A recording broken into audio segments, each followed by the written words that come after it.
Mississippi Gulf Coast, 30 years ago, was nearly blown off the map by Hurricane Camille. Since then, the Mississippi Gulf Coast has become one of America's premier resort destinations. And in just a short time, live from the jam-packed Casino Magic, a fury that could match that of Hurricane Camille just may erupt once again. For tonight, live, the mega event wrestling fans have been waiting for finally arrives. Legendary grudge matches will finally be settled in the Heroes of Wrestling.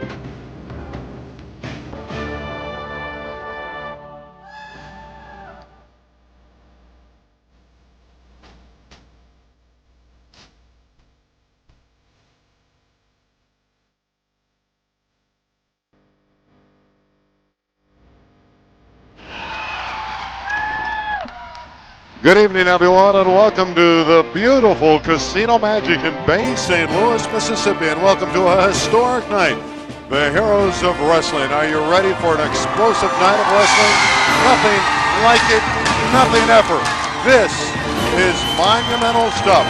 2,000 are jammed in here at the Casino Magic in Bay St. Louis, Mississippi, and they understand just how exciting this one's going to be. Randy Rosenblum with the dirty guy, Dutch Manziel. That's me. Dirty, this is going to be an unbelievable night for the Heroes of Wrestling. Well, first of all, let's go with this. This is going to be an historical night for wrestling fans all over the world tonight. A lot of the stars that they haven't seen in recent years are all assembled here tonight for a one night only pay-per-view. It's going to be a great one. We're going to lead off tonight with the Samoan SWAT team taking on the team of the Rocker, Marty Jannetty, and fantastic Tommy Rogers. A great opening matchup, but tonight I'm going to go with the Samoan SWAT team because of their sheer size and brutality. The Hammer Valentine gets in there with George the Animal Steel, and of course, the last sensuous Sherry Martel in his corner as well. Well, we got that unknown. We got that Sherry Martel on the outside. Hammer Valentine, a great wrestler. George Animal Steel, unpredictable. A great matchup here tonight. A cocky youngster, Julio Fantastico, against Too Cold Scorpio. Fantastico has been talking it up a lot. Julio Fantastico says he is to wrestling what Michael Jordan was to basketball, and we'll see if Too Cold Scorpio can do somewhat of a Moses Malone on him. These guys have been going at it. Then the other tag team grudge match. This is going to be a good one. Okay, Luke and Bush, those two goofballs from down under, taking on Nikolai Volkov, Iron Sheik. You want my analysis? That's what I'm here for. I go with Volkov and the Sheik. You like the Russian bear hug there. Then Tully Blanchard, Sweet Stan Lane, they had an altercation earlier today. Turn back the clock, 10 years. Stan Lane, Tully Blanchard, they never did like each other anyway. There's more. Abdullah the Butcher, the one-man gang. He's a big guy, 6'9", nearly 400 pounds, but the Butcher, he's a human bloodbath. It's going to be a bloodbath here tonight. If you're a little squeamish, folks, you may want to look back away. You may want to look away from your screen on that one. The high flyer from the 80s, managed by Captain Lou, Jimmy Snuka, and Cowboy, the ace, Bob Orton. A lot of bad blood here, Captain Lou Albana. And Snuka, I'm going to tell you, Orton, Snuka, it's going to be a classic here tonight.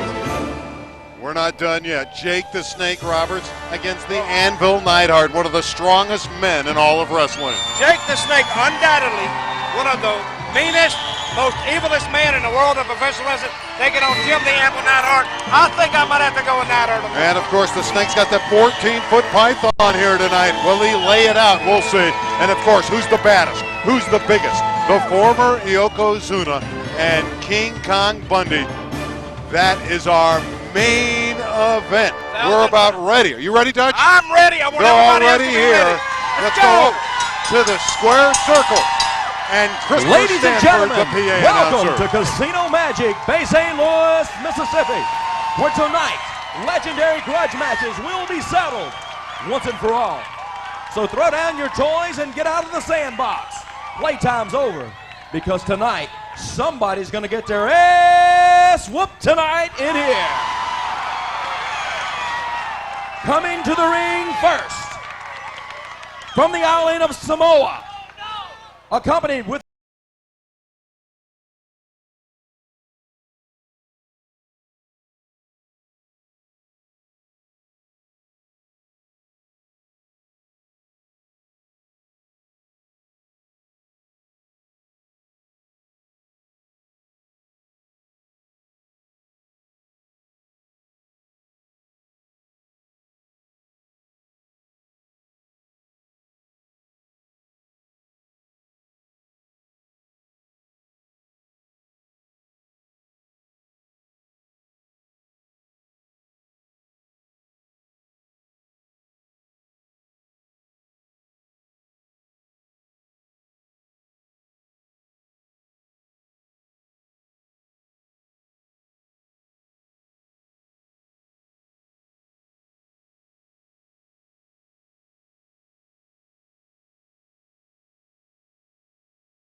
outside. Manager Paul Adams in there. We got a great night here, fans. Historical. This is a once-in-a-lifetime deal right here tonight. Samoan team looks very, very ready, known as SSD. When I was approached about being part of the Heroes of Wrestling pay-per-view, I had to think to myself, Self, what do you want to do to announce your presence nationwide with authority?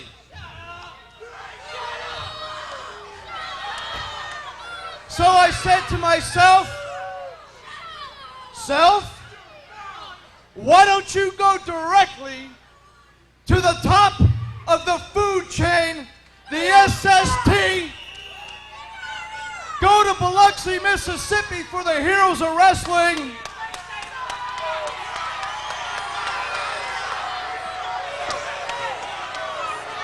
For the Heroes of Wrestling and find two big heroes.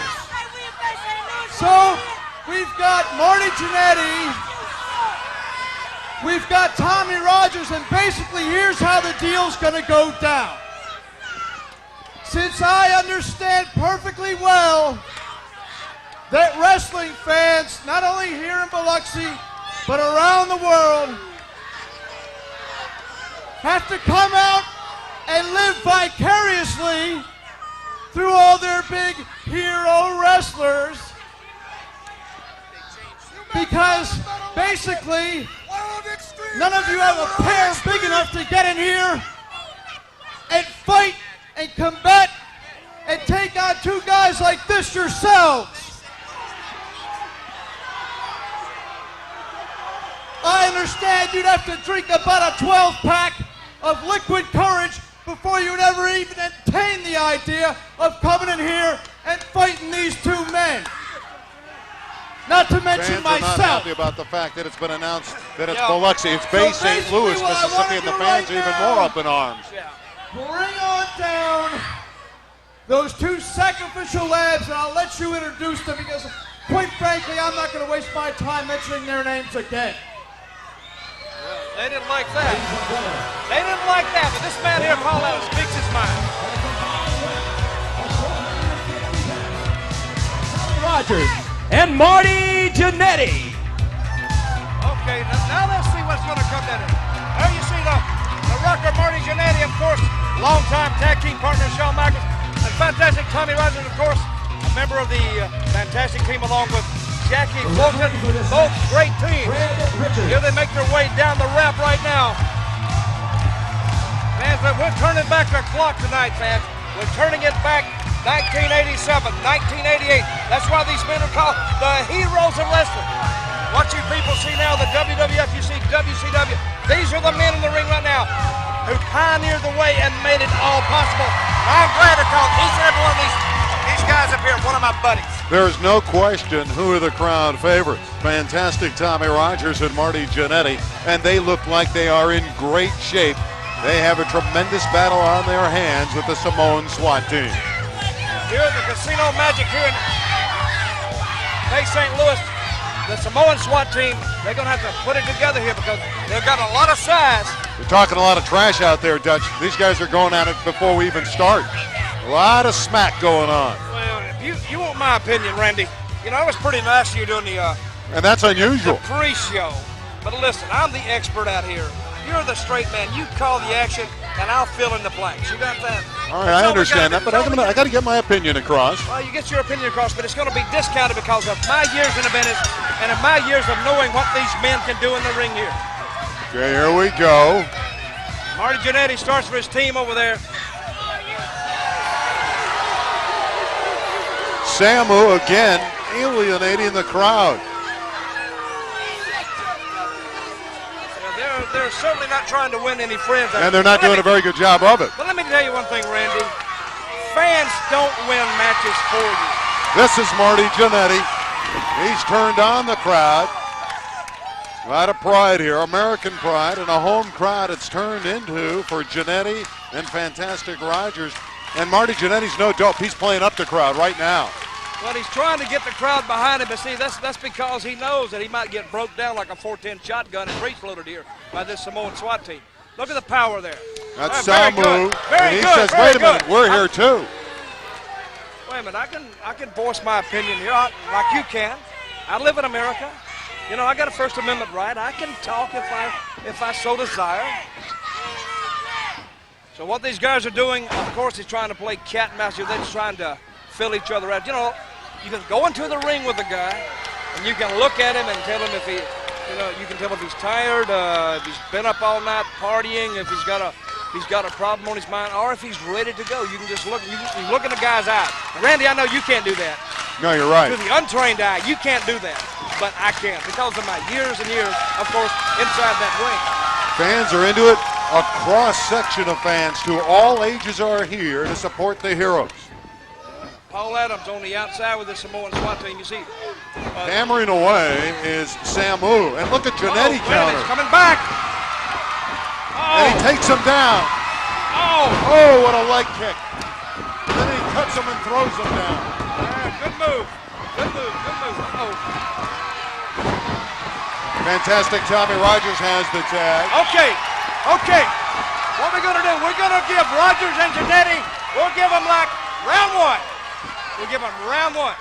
But I'm going to tell you, before this match is over, there's going to be a knockout. And what are these guys talking about right now? They're going for a walk trying What do I know what they're talking about? I look like Gene Dixon to you or something? Yeah, I think you are Gene Dixon. I'm not a psychic. I don't know what they're talking about. They're probably talking But you've been up there. You've been through this.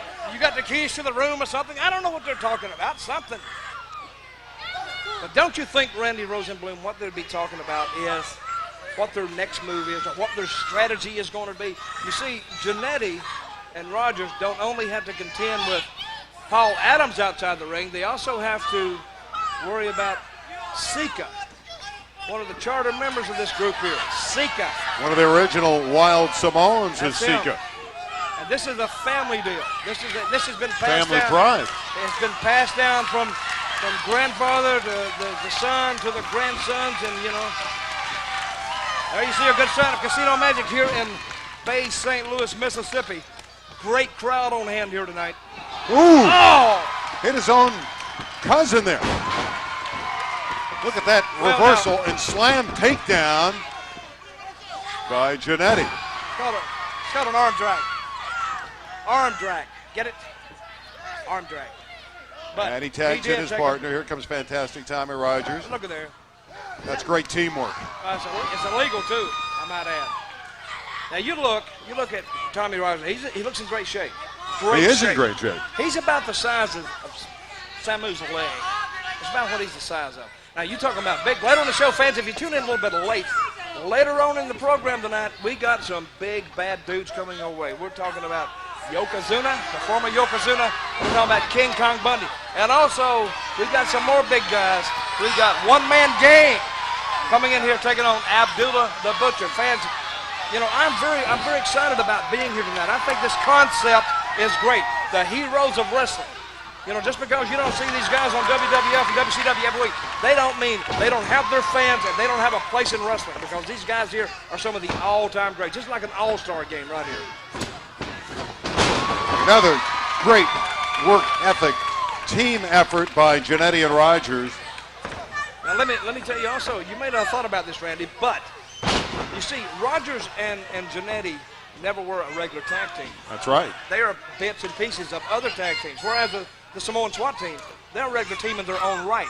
So what you got here with Jannetty and Rogers, you got like a ragtag team. Actually, I think they're doing pretty good here. I don't think it's going to last, of course, but I think they're doing pretty good. Fatu is in the headlock here from Marty Jannetty. Good-looking guy. Look at that. Nice face. Ooh, the elbow, and that got right into the midsection of Jannetty, but he backs him up. Uh-oh. Slams him down. 1, 2. Nope. And a kick out. A kick out. Okay. He's okay. Got out in 2. He had a little trouble going on that bottom rope there. Okay, Jannetty. Still working the crowd. I think what he's doing is he's making these Samoans mad. Now, you don't want to make a Samoan mad. You don't want to make a Samoan. Old Baldy better sit down there. They came into the ring mad. Before somebody slapped him in the next week. And again, the Samoans talking things over. Working on that strategy.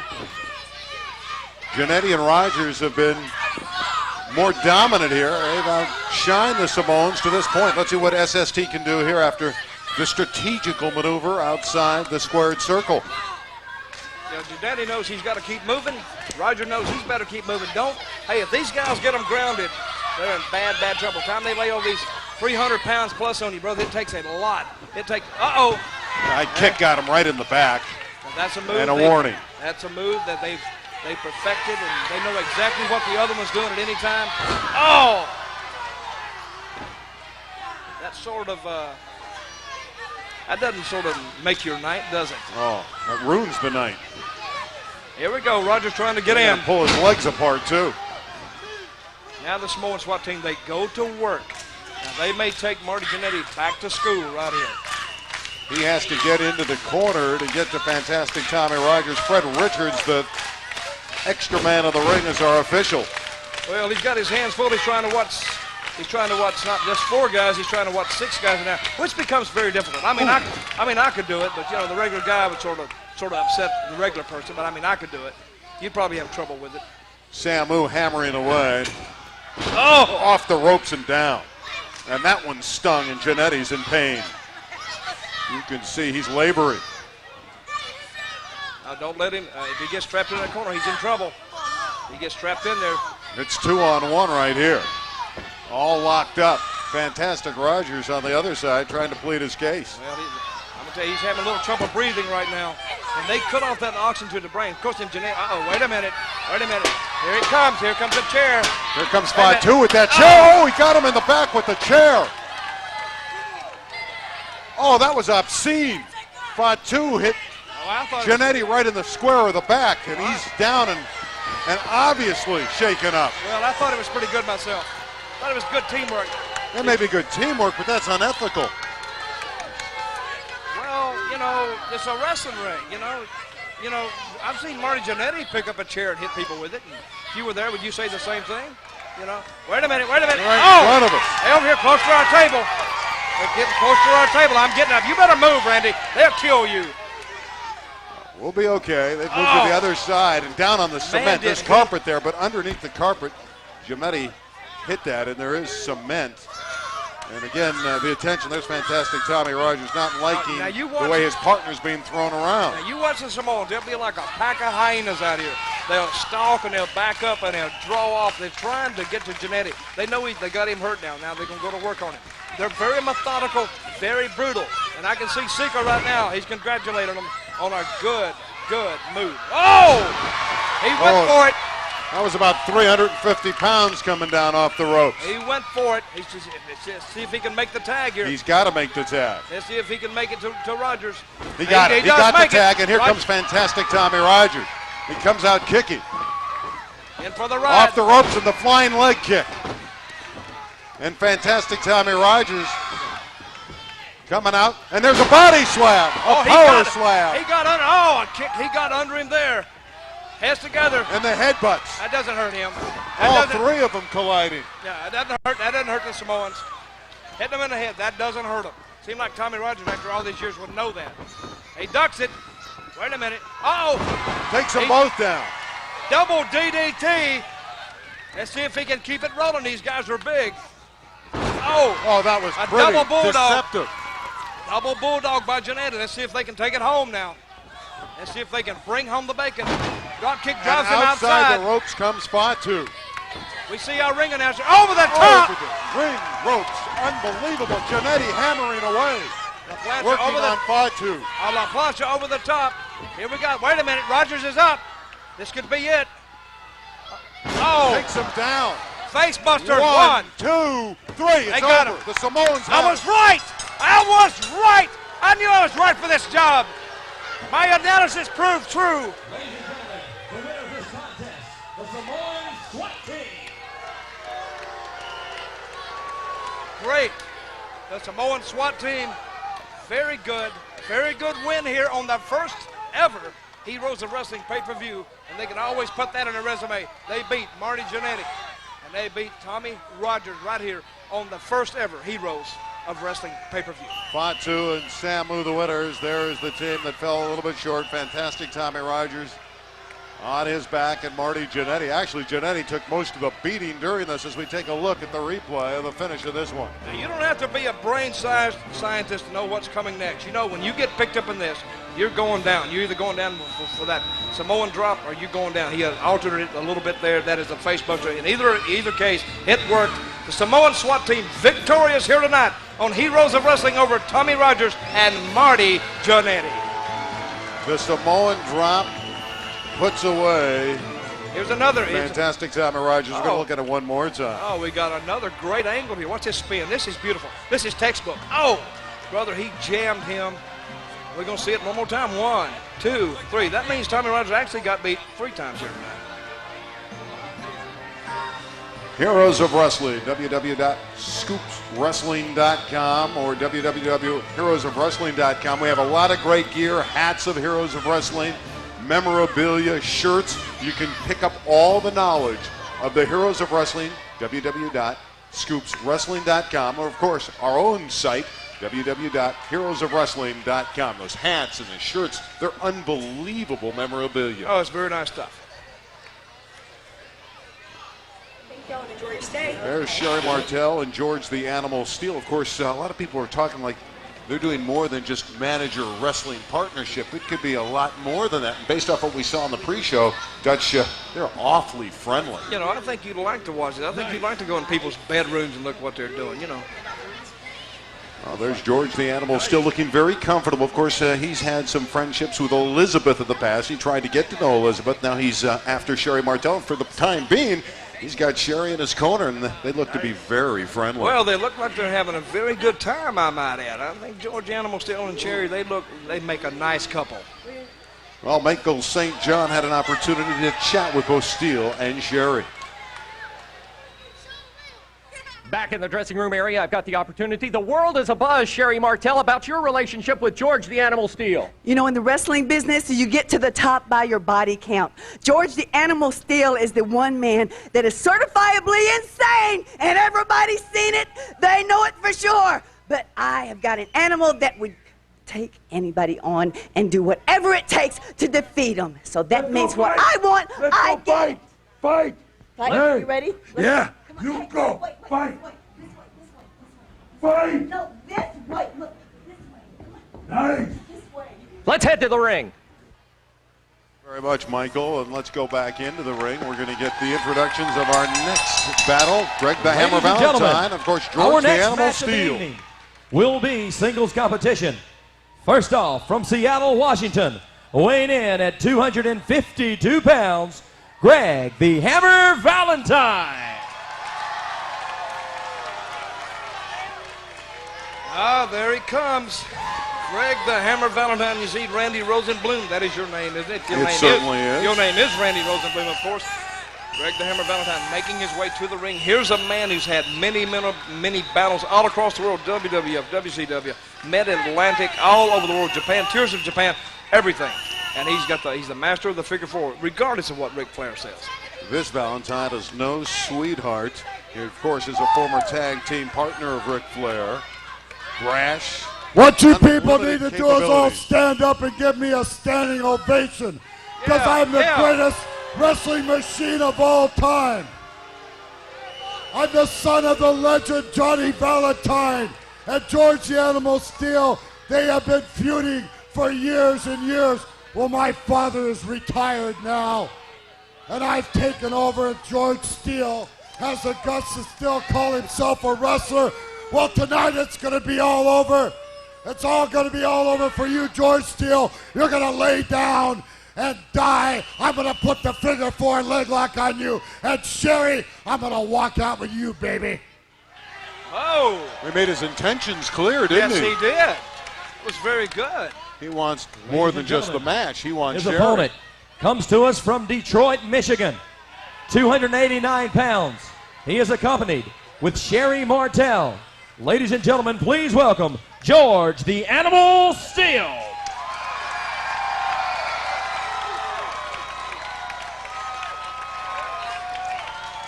There's the sensuous Sherry Martel leading her protege down the aisle, George the Animal Steele. Now, this match here tonight, to me, very interesting. Sherry Martel on the outside, the unpredictable George Steele following her to the ring, the hammer in the ring. A great classic confrontation here on Heroes of Wrestling. Of course, George has the hairy back and the green tongue.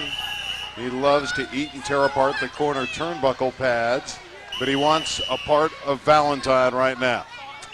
Well, he can eat those pads later. I think he needs to concentrate on Greg the Hammer Valentine right here. Now, it's hard to pick. This is a toss-up, really. I may have given a favorite a little earlier on, but I'm telling you, it's sort of hard to pick a winner in this. And, of course, the Animal has extra motivation here. He knows that the Hammer wants his woman. Whoa, okay. That primal scream. There he goes. It looks like the crowd's getting behind the Animal early on in this contest. Uh-oh. Animal would Now, like to intimidate Valentine. Now, don't look at this to see a lot of technical moves because you're not. Wait a minute. Wait a minute. I think Greg the Hammer doing a little stalking early on. He's already rode Sherry Martel into the ring. And is protection there from the Animal. Greg Valentine just said a few moments ago that he's going to leave this casino tonight with Sherry Martel. Now, we have to wait to see if that's going to happen. Well, if he's going to get to Martel, he's got to go through the Animal to do it. George the Animal will have a lot to say about that. Wait a minute. He's already latched onto his arm. Now he's going after the top turnbuckle already. Wait a minute. He wants to eat that turnbuckle. He loves to eat turnbuckles. The fans want him to eat it too. Yeah, fans, what you're seeing here tonight, you're seeing some of the guys who made wrestling what it is today. George the Animal Steele, a legendary figure in the world of professional wrestling, as is Greg the Hammer Valentine. That's the what Hammer's this arm's pay-per-view is hurt. all He hurt about. his left arm when the Animal got to him. Well, listen. I think Sherry Martel asked me a little earlier, did I have any salt and pepper? I think she sort of had that in mind. They may wanted to make a fillet of arm on Valentine tonight. So put a little salt, a little pepper on it and chop down. A little bit of seasoning never hurt anyone. What's the referee's name? David Dwinell. Okay, now he's going to have his. I'm going to tell you, Mr. Dwinell, you better watch telling the Animal about the rules. I don't think Animal cares about the rules. Can't see his hairy back with that shirt off. Wait a minute, And he's got to take that thing off. There you go. And with his shirt covering his eyes, Valentine goes to work with the elbow. And another elbow to the top of the head. That wasn't the smartest move I've ever seen. No. To pull your shirt over your head yourself. Can't see. You know what I mean? No, of course. You can't see. Wait a minute. I'm that supposed belly's to say exposed that. right now. Ooh! Hammer going to work. Right on the knee. Working that knee over his Valentine. And, wait a minute. The shirt's still over his head. He's got to get that shirt off. I think Sherry's going to help him out. Wait a minute. Wait a minute. She's working on the Animal. What's going on here? She came. Wait a minute. Animal doesn't know that's happening. He has no clue that Sherry was working for Valentine. He don't have much of a clue to start off with. This is 2-on-1 the wrong way. Wait a minute. This is getting very. It's odd. A conspiracy. It's got to be. Boy, she didn't wait to make her intentions known either, did she? Animal has no clue what's going on. He's still in the corner. Wait a minute.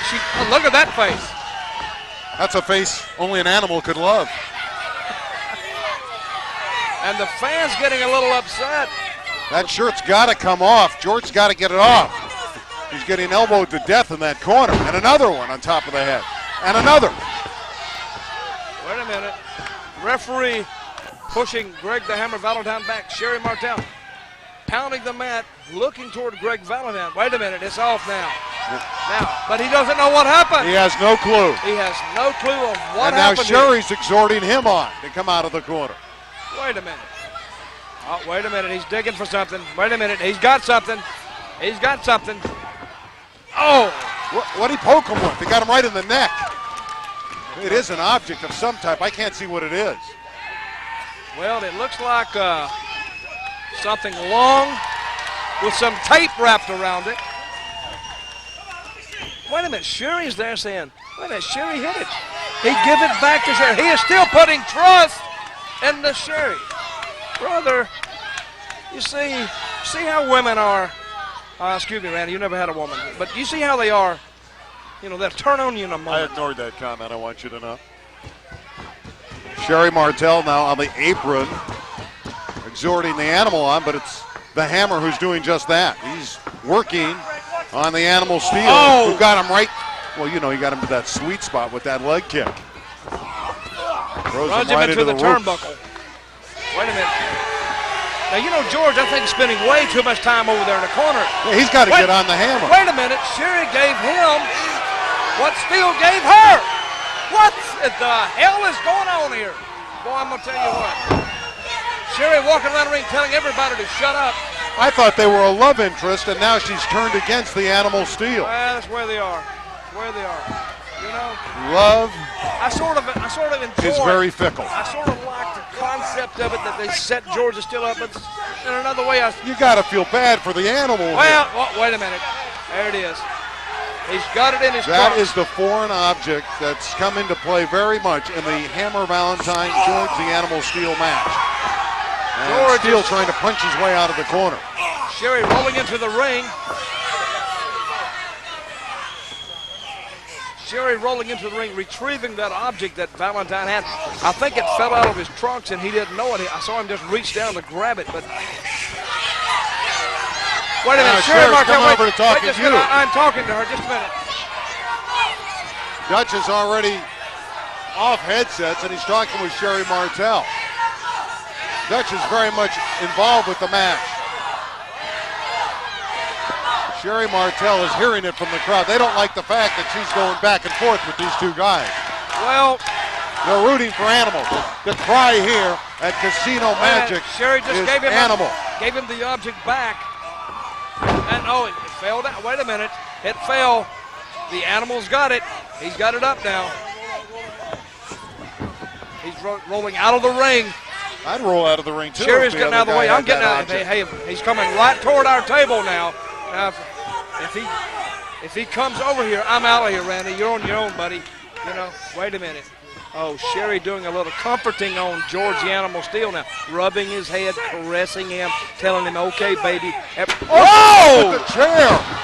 Martel just hit the animal. 1, 2, that's it. Oh. With assistance from Sherry Martel. Well, give her an assist on that one. Ladies and gentlemen, the winner of this contest, Greg wins the Hammer and now Valentine. she's done a complete turnabout and about face here. Wait a minute. Steele's going after everybody. He's going after. Oh, he sends her over the He top. threw her right out of the ring. Oh, Sherry is outside. Now I feel bad for Sherry. Man, I've been tugged emotionally in this in so many ways. I don't know which way I'm going now.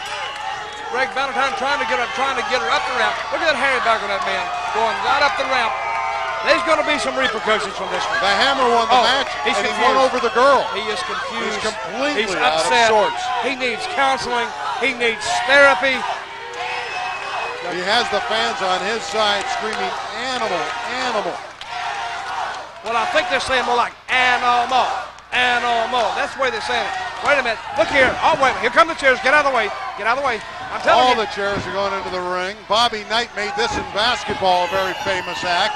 Steele is just showing his anger. Oh, yeah. And why not? He should be angry. What happened to him tonight? He was double-crossed and double-teamed. But don't you think that's really a bad example to set for the youth of America? Uh-oh. There goes the turnbuckle. How many times, fans, have we seen this one? Well, he's taking out all his frustration on the turnbuckle. It's expensive when you have a match with him because he eats that turnbuckle, and he just got slapped from behind with that chair by the Hammer who came back.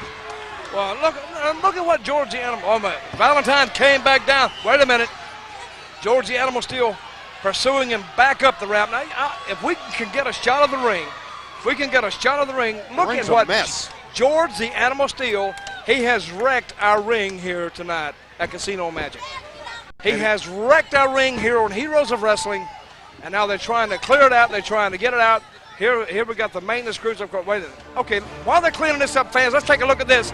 There you see the object that Greg the Hammer Valentine hit George the Animal Steel with not once, but several times. And we sit in a great slow-mo action here. We see George the Animal Steel now in this particular part, and there comes the chair. That comes the chair out of nowhere. That was the defining moment of this match, with Sherry Martel completely out of left field, and we knew that she was kind of moving over into Valentine's corner. That put Steele on his back. It made it very easy for the Hammer to take him down for the 3.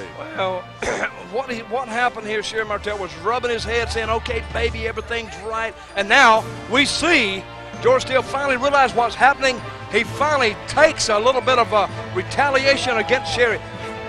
Throws her out of the ring, and brother, I think there's going to be some bad blood boiling over about this. I think we can safely say that the relationship with George the Animal Steele and Sherry Martel is over. You can forget that. How far it'll go with Valentine and Sherry, we don't know. But that was an odd turn of events here at Casino Magic. Dutch, we didn't expect that. No, I didn't expect that Sherry Martel would be there for the Animal, and obviously she went completely the other way. Nobody expected it. Sherry Martel, Greg Valentine, working in concert to take the win over George the Animal Steel. And I, for one, in my heart, I'm a compassionate man. I felt a little bad for the Animal. And how does the Animal recover from this on the Heroes of Wrestling? He comes back, he goes after the Hammer. He not only loses the match, he loses his sweet gal. Oh, well, you know. She's not so sweet anymore. Well, like I said before, going to be some repercussions off this, but hey, losing Sherry, you know, maybe, I don't know, maybe he's better off without her. You ever think about it like that? Let's put a silver lining in the cloud, and you know, it may be better off without Sherry Martel. I'm sure the Animal Steel will want a rematch. He's going to want to get his girl back, and he certainly want to get back at Hammer Valentine. Maybe he won't want that girl back. We're going to go over to Michael St. John in the dressing room.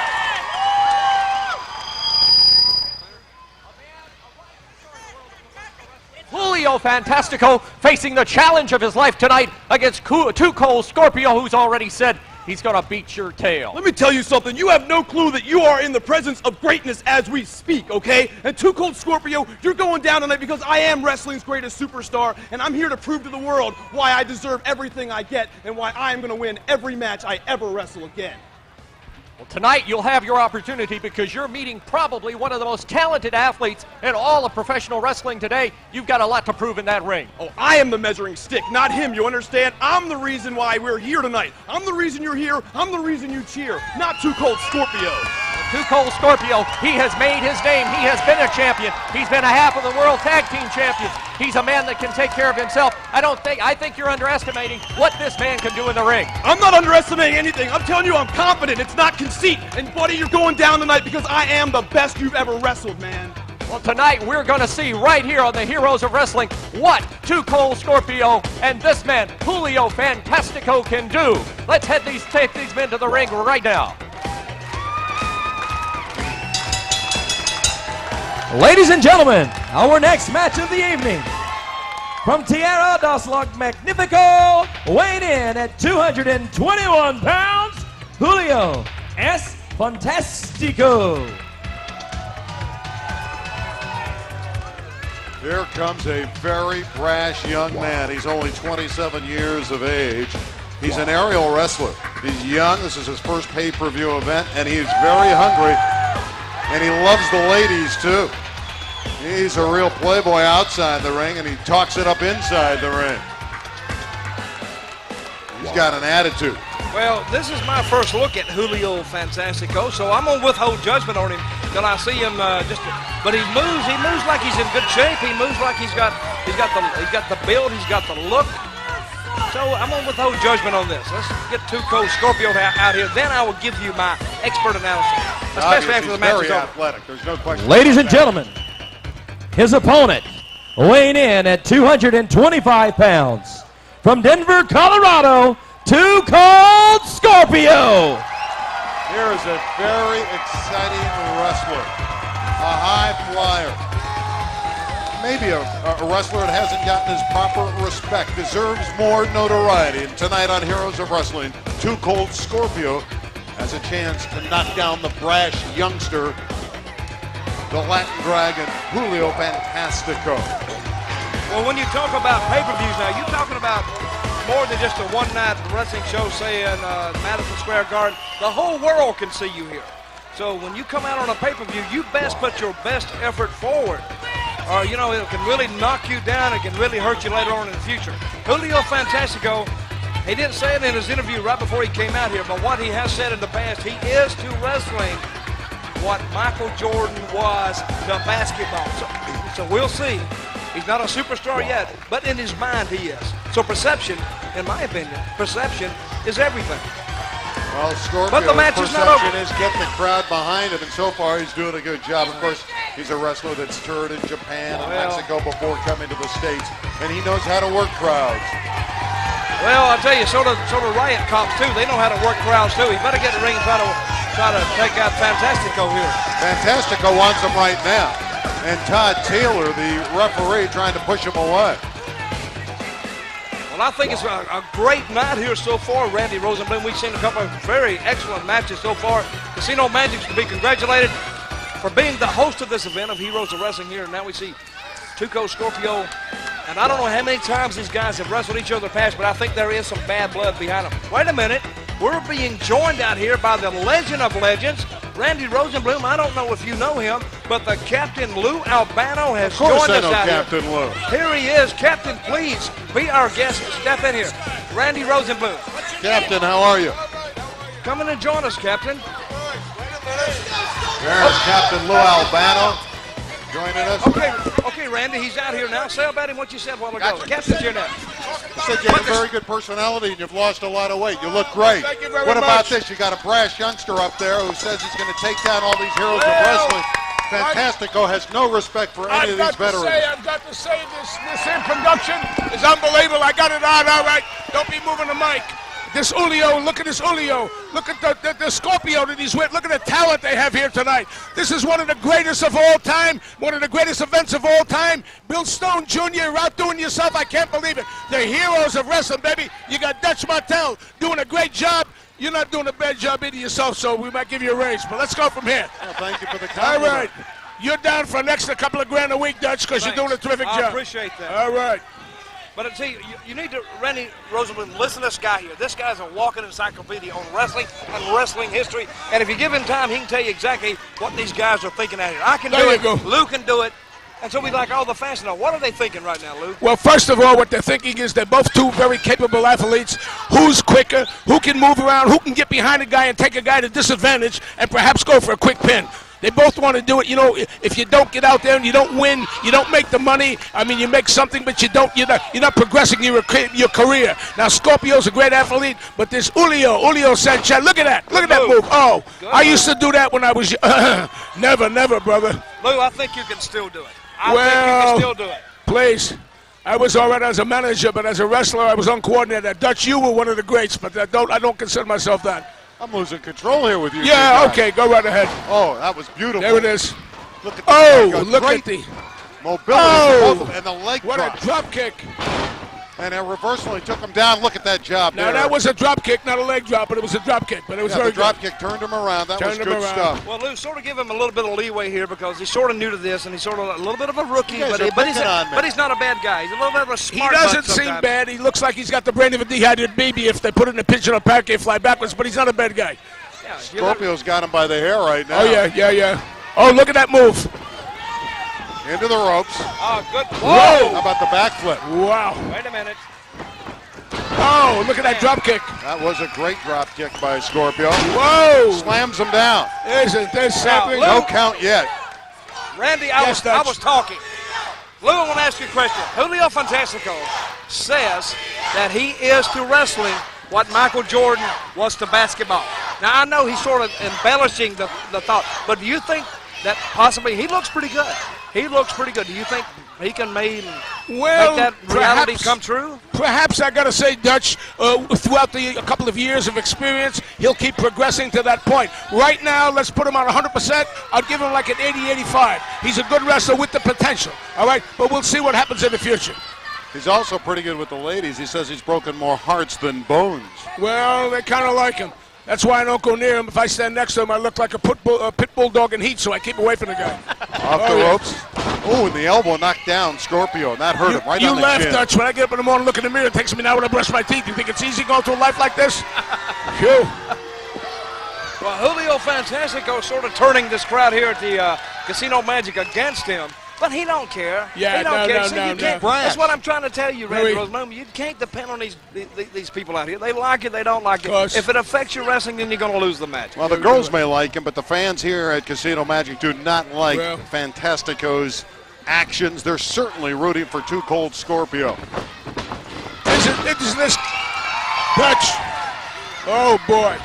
Whoa. Wait a minute. He went for it. He moved. Whoa. Man, he nailed it. Man. Brother, he was right on there. Wow, look at that. Throws him down again, and Scorpio Unbelievable. taking control with Hey, that back kick out outside the to ropes. floor. Whoa. Now, when's the last time you saw Michael Jordan take a spinning Man, heel oh, kick? man, that's right. The fans here sort of own Julio Fantastico. Well, Fantastico got dunked. Well, it can happen. Oh.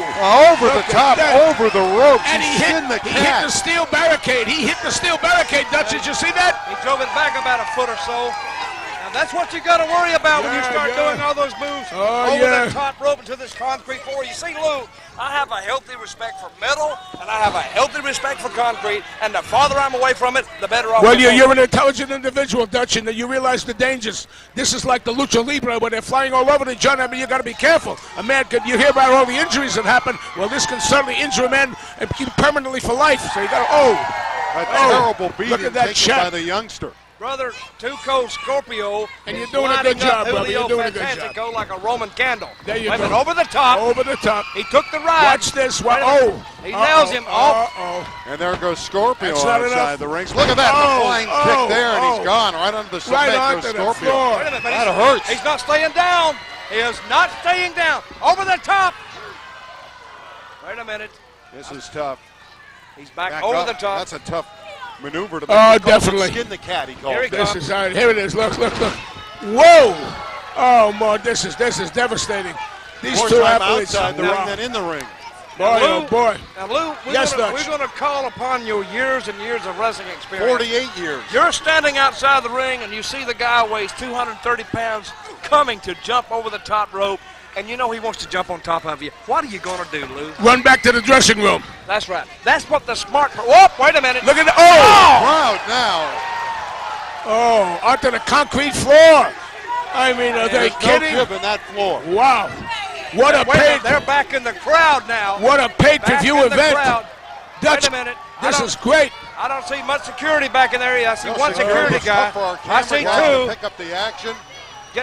Get idiot face out of the way so we can see. Boy, these people getting their money's worth. I'll tell you, Casino Magic is doing a great job here. What an event. Wait a Billy, minute. We can't tell what's going on. No, They're outside our Bill camera's Stone. range. We can't tell what exactly is going on. Oh, He's look not at one of the fighters. One of the fans. wrestlers. One of He the looks fans. like one, though. Fantastico and Dragon. We don't know where they are. There There's they are. the Dragon Now coming they're back. coming back. He's bringing back Fantastico. Here they're coming back. Bill Stone, what a production, Bill Stone. Oh. These are great. What a great match. Now, these guys, they are tough, especially Fantastico. Man, what a spill he took over that guardrail. Oh, boy. Okay, he back heel Scorpio, which serves Scorpio right. Yes, he deserved You get what you ultimately deserve, not only in a wrestling ring, but in life. You You give get it- what you ultimately deserve. it. Definitely, you give it, you got to take it back. You got to Wait a minute, respect Briggs, One, if there's he got two. it, He's got him. Oh, no. He kicked out. It's Two the last count. Two moment. count. Okay. well, the referee counted two. That's Now the will what to win. Did you look at this here? Watch this move. Oh, That devastating. elbow was square. Spinning elbow drop. 1, 2. 2. That's it.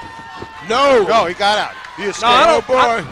guys, listen, I don't think he's going to pin Too Cold Scorpio with just an elbow drop. Unless no. Scorpio, I think he's just too tough. How about with a flying kick? What, that drop kick? It's going to take more than that. Yeah.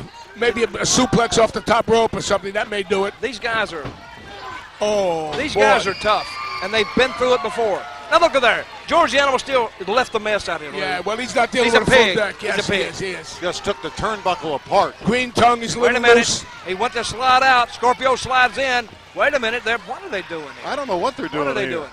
I'm confused. Well, they've been outside the ring a lot Look in at this one. that. Wow, this is amazing. Scorpio climbing up on the outside. Elbow. Oh, Here he comes. He's got a chance that's here. it. That's it. One, That's it. 2. No, That's no, it. That was I'm it. telling you, That I'm was telling it. you, it's going to take a little more than that for a guy to beat I another don't guy. know. here. This is devastating. That looked like 3 was about to be called. What an event. What match. Oh, Here it goes. He slams Here him it goes. down. He's going That up. was a tough body. He's slam. going up. He's Oh, got yeah. him completely Dutch, set he's up going for the up, Dutch. finish. He's going. Here it goes, Dutch. Watch this. He's setting up on the top The rope. Scorpio's up to the top I rope. told you. Can he Here drop you the go. bomb right here? Oh. Wait a minute. On a bit together. Oh. Let's see if this gets him another face punch. We saw that earlier. One. Fantastic Two. win. No. Can't get him. It was close. Didn't get him. Just a 2 Hey, count. this match is getting to be pretty good. Been very good, and Excellent. each has had their opportunity. Well, here Fans we are go. yelling Scorpio. Lot of fans for Scorpio. I thought he was 2,000 jammed into this barn at the Casino Magic. Great event. A swing and a miss for a fantastic goal, and he paid the price. Brother, a spinning toe kick. Man, he nailed him on that one. And again, the Dragon has him set up, pulling him by the hair. Look at Slams him down on the All right, backside. here he goes for the finish up the top, Dutch. Now let me see is if it. he can hit it. This If he is can it, hit this, Dutch. he may get it. Comes the tumbleweed. That's it, brother. It's all Wait a over. minute. The tumbleweed They want may him to have hit the finished him. He's going to do 450. it again. See if he can do it. Oh, the party's Off the over. top rope. Oh, party's over. It's all over. That's it. One, two, three. The tumbleweed finished him. Oh, yeah. Scorpio's the winner. Dutch, you can't do anything about that. That was magnificent. What a pin.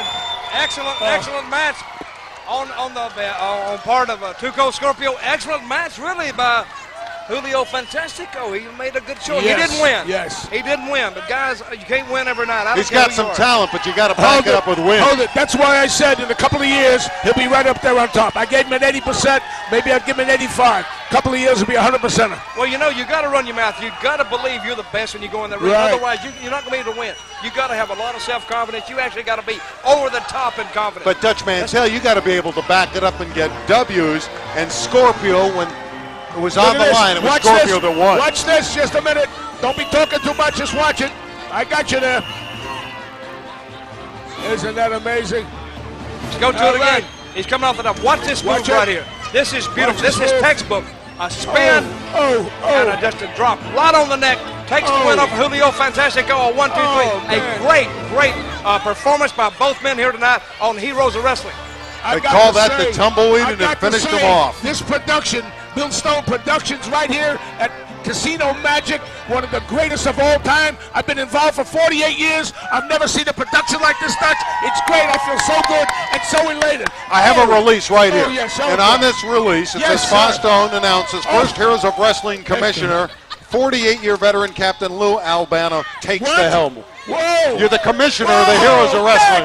They made me the commissioner. You're the guy. I'm going to tell you right now, Bill Stone, I will accept this with great honor. How much money is he Thank you, paying fans. you? What are the I'm not worried terms? about How the long money. are you the commissioner? Shut up a minute and I'll let you know. I'm not worried about the money. What I will do, I will have integrity, decency, honesty, call it like it is, play no favorites. I am proud to be the head of the greatest organization around, the Heroes of Wrestling. Dutch, thank you. Thank and you. I am the new commissioner. What's the future for the Heroes of Wrestling? The future for the Heroes of Wrestling is throughout the country. Events, pay-per-view events, special appearances, special events, with the commissioner being there. We'll go by the book. We'll have great matches. The great talent that we have here tonight, Bill Stone Production, right here at Casino Magic. This is the greatest production of all time. I'm Captain Lou, and I'm telling it to you, I feel so good, so proud, and so elated. Captain Lou, oh, man, the new commissioner. Oh, I can't believe it. Unbelievable. Captain Lou Albano taking over as the commissioner, and he seems, as you can see, almost broken up about the whole situation. Come on, Lou. Captain Lou Albano, the new commissioner of Heroes of Wrestling. You All better right, not let's lose. go up into the ring for... Thanks, Dutch. Thank you, brother. I can't believe it, man. Okay, well, instead, we're not going to go to the God ring. bless you. Things have Great. changed. Thank We you, got to go brother. backstage to Michael St. John.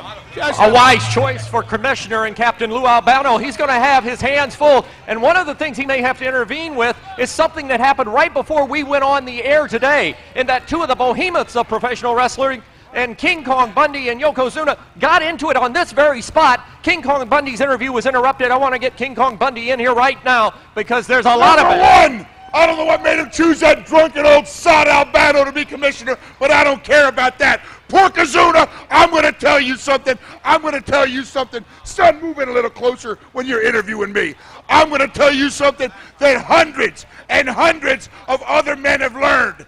Beaten and battered men. And what they learned is this, punk. You diss the great Bundy at your own peril. You're getting the avalanche, you're getting the 5 count, and you're going to be finished. The words of King Kong Bundy. They'll meet head on. Battle of the Titanics. King Kong Bundy, Yokozuna, coming up on Heroes of Wrestling.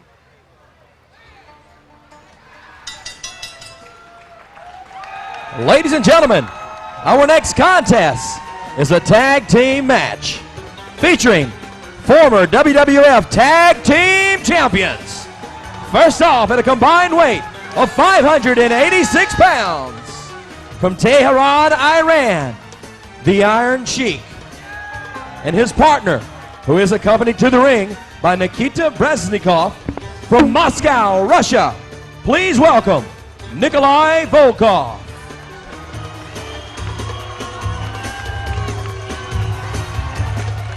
Native of Moscow, Russia, known for his lethal Russian bear hug.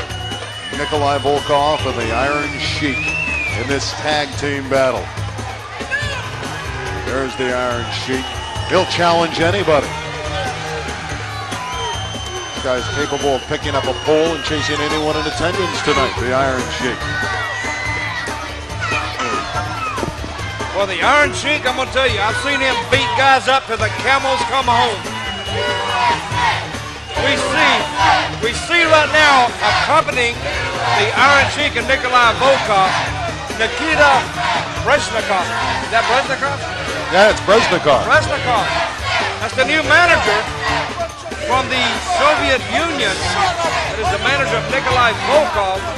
These men, of course, come from different cultures, a different lifestyle, and a different way of life. Stepping in the ring here at Casino Magic, Bay St. Louis, Mississippi, the Heroes of Wrestling pay-per-view. Wait a minute. Oh, this is the Iron Curtain country. Let's hear from the Iron Sheik. USA hot club.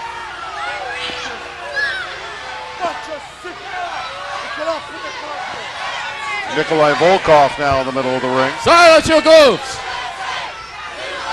Show some respect. I know you're Americans, but try and show a little respect, will you please? Listen, Crowd chanting you have USA. 2 Olympic champions in the ring. These are true heroes of wrestling. Now watch. Iron Sheik will do Irania Club demonstration. Pay attention.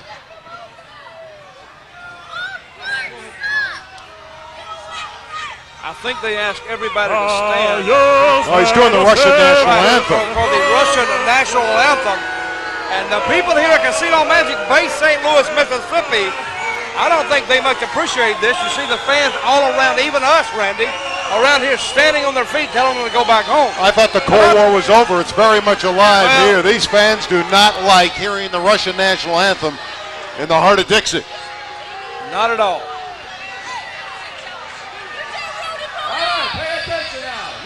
Luke and Butch, former the Bushwhackers, waiting to enter. Only man in the world could do this. Watch. Wait a minute, I think we're going to be treated to a little I demonstration just here. want people respect Russia, respect Iran, and you shut up. Don't say USA, USA. He's spitting into the microphone. He doesn't like that USA chant at all. This is the Iron Sheik. He's alienated himself to everybody in attendance, and you can see he's talking it up. Oh, there's 2 good-looking ladies here. They're shouting USA. They don't like Nikita Brezhnikov. They don't like Nikolai Volkov. They don't like they like the Iron Sheik. And I think the people are actually being a little bit rude here. Said, shut your mouth. A very volatile situation. Well, it looks like the Iron Sheik is ready to go tonight. He looks like he's pumped. Wait a minute. What's he got there, too? He's going to use those in the match, is he? Well, what do I look like? I don't know if he's going to use them in the match. How do I know? He could tonight. Well, he could, but how do I know whether he's going to use them or not? I'm asking you for your expert analysis. Well, no, you're asking me to be like a psychic again. All right, now that takes a lot of strength. Randy, you think you can do that? No, I don't. I think you're right. He's exercising his shoulders and showing everyone here just how tough he is. And it takes a very strong man. It takes a very strong man to do that. Not only exercising his body, exercising his First Amendment rights, too. To say what he wants to say. And he has that right in the United States. Or Bob Barkley. Oh, you shut up. Don't say USA, USA. You know, Again, he spits into the microphone, taunting the American crowd. And then the chant goes up, USA. Well, I'll say one thing here at Casino Magic. Ladies and gentlemen, Mississippi, the their crowd, opponent they're on their at a feet. combined weight. Sounds like we're at the Centennial Olympics in Atlanta, Georgia, but we're in Bay From City. New Zealand, Luke and Butch, the men from down under. Here come the former team known as the Bushwhackers, Luke and Dutch. These men are from New Zealand. Luke and who? Luke and Butch. Right. You're Dutch. Right. You said Luke and Dutch. Don't ever put me in the category with these guys here. Never. That's a real bad. That's a bad no-no. I know you didn't. But You may have something like, you may have something like a peripheral meaning that, oh, look at that. Now, what is that? That's Grizz disease. That's Grizz disease. What if he had a cold or something? That kid go be laid up 2 or 3 days, pumping full of, antibiotics, and he won't know where it comes from. But this guy right here, when you kiss kangaroos and koala bears, all you like, Wait a minute. That's Bush. Here they go. Luke and Bush, the Bushwhackers, two guys who actually, they don't have the sense God promised to Billy Goat. Oh, I thought he was going to kiss him on the lips. Wait a minute, maybe his, Well, this is their signature march with the arms raised. Now, what would you do if one of these guys come and wanted to kiss you? What would you do? I'd run. Wait a minute, here he comes, look out. He's not going to kiss me. You don't have to worry about that. And see, they're walking around the ring, down under, they think they're like Outback Steakhouse or something. I don't know what they're doing. They are natives of New They're Zealand. thinking Saturday night, they're out drinking Foster's beer and, going out and going to shoot some kangaroos and ride up and down the road with the Aborigines down in Australia. They've won tag team championships in 26 countries. Luke and Butch are very good, and they're also very good at getting the crowd excited. You like that move with the raising of the arms? Do I like it? Well, I don't dislike it, but I don't really care for it myself. If you ask me, see, that's good. That's good. See, you can't dance around that ring all night long. You can't dance around, because these guys, this Iron Sheik, this Nikolai Volkov, they're all business. They really want to come after you. They want to bring the battle to you, and you better be able to bring the battle back, or you're going to end up on the short end of the stick. You know what the short end of the stick is, right? I understand. It's like a 1, 2, 3. Yeah. If a stick started at 1 and then went to 2 and 3, and the 3 being the short end, you'd end up on the short end of the stick, like a 1, 2, 3. So a lot of people don't know that, so I thought I'd bring that to your attention, along with all the fans Well, who are thank you for watching enlightening Heroes me. of Wrestling here on pay-per-view. Nikolai Volkov out there Oh, they got using his leg. We'll see if he gets his arms around. He likes that bear hug, does Nikolai Volkov. well, Butch in a little bit of trouble right now. He's getting pushed around. Wait a minute. Tags, and they're both in. Wait a minute. Wait a minute.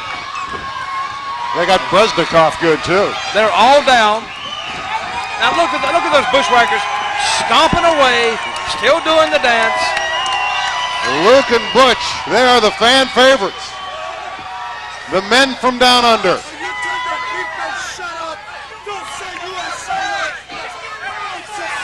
They're chanting USA.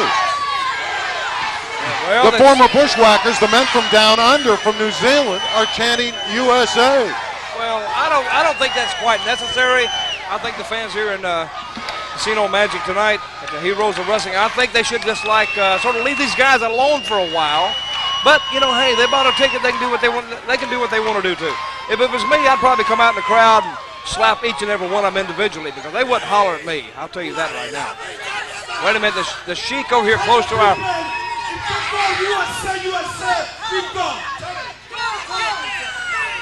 Wait a minute. I think the Sheik has instructed. He said if you guys see saying USA, USA, he's going to be gone. I didn't pick up what he said there. Okay, the Sheik. Well, listen. See, I speak Iranian. I speak Farsi, which is the native tongue in Iran. He said it in English, though, but it's so broken up. But what he said was, if the fans don't stop yelling USA or USA, he was going to retire. They're walking out. Well, that's what I'm telling you. Said if they didn't shut up, they were going to leave. They got their feelings hurt and they're going to leave. You have to be competitive. Randy Rosenblum, I was talking. I was in the middle of a sentence and you stepped all over me. You're very rude. Now, if you just listen 5 seconds more, I'd have finished that. All right, Dutch, go ahead. Okay, well, I've already said it now. I've already said it. Okay, look, these people here in Mississippi, they can count. They surprise me. They can count to 8. Good. Okay, now we see Luke squared off with Nikolai Volkov. Headlock by Volkov, a punch. Luke down in the corner. And Volkov, and fans, let me tell you, just looking to squeeze him on the neck. Look how big Volkov is. Volkov is huge. He's a big man, very big. This is, and he's ornery. If any fans tuned in late, this is an historical night in professional wrestling. The heroes of wrestling. Everybody who was anybody at one time in professional wrestling. Not only were heroes then, they're heroes still today. That's why, and that's the concept of this pay-per-view. Kicking him right on top of the head is Volkov. And again, the crowd with the USA. Let's see if Volkov leaves the squared circle. Wait a minute. Need him right into the groin. Yeah, that's called a low bridge, Randy. He low bridged He need him down under. He need him down under. That's pretty good. That's that's the best line you come up with tonight. Need him down under. Okay, now the Sheik in, doing a little double team on Luke of the Bushwhackers. The referee over here is spending a lot of time with Butch in the corner. Meanwhile, Luke's down. Look at that pose. Look at that pose by the Iron Sheik. A classic mid-European pose. The Iron Sheik, of course, at one time. time. Look at Breznikov. What's he doing? He's not supposed to help his teammates out. That's 3 against 2.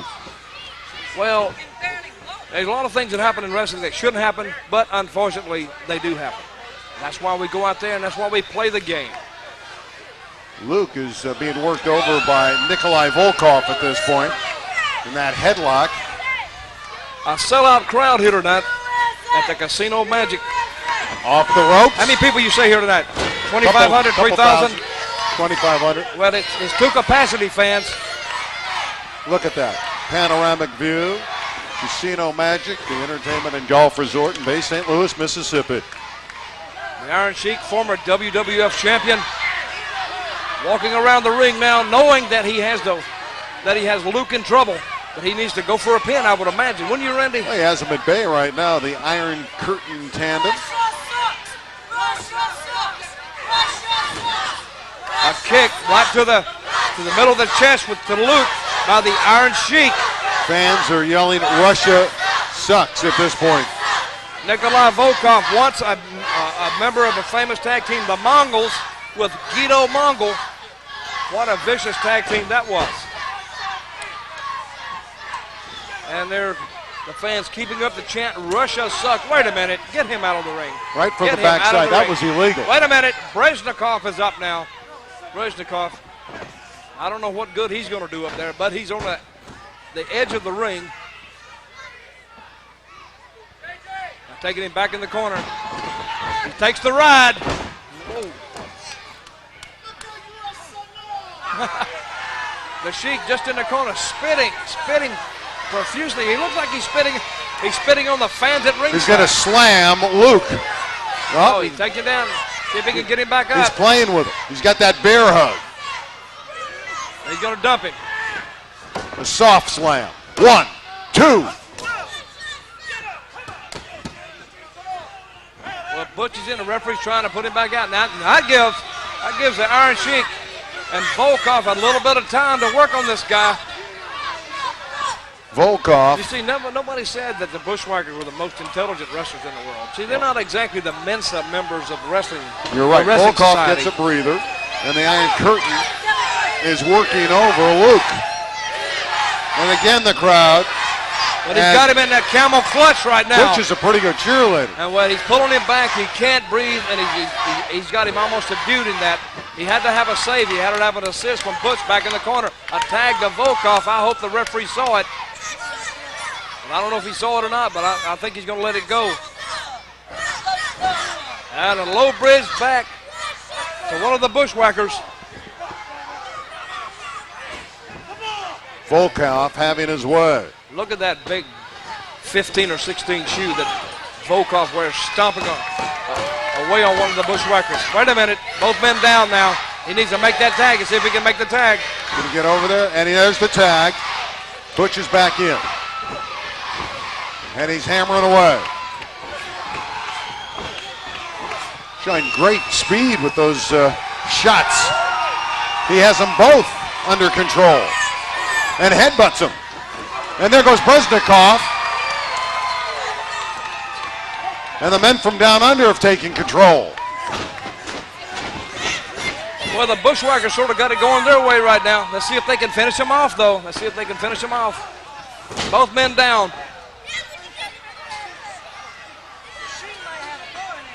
Let's see if they can finish off Volkov in the Iron Sheik here. Wait a minute, the fans certainly would love that. Well, I sort of like it myself.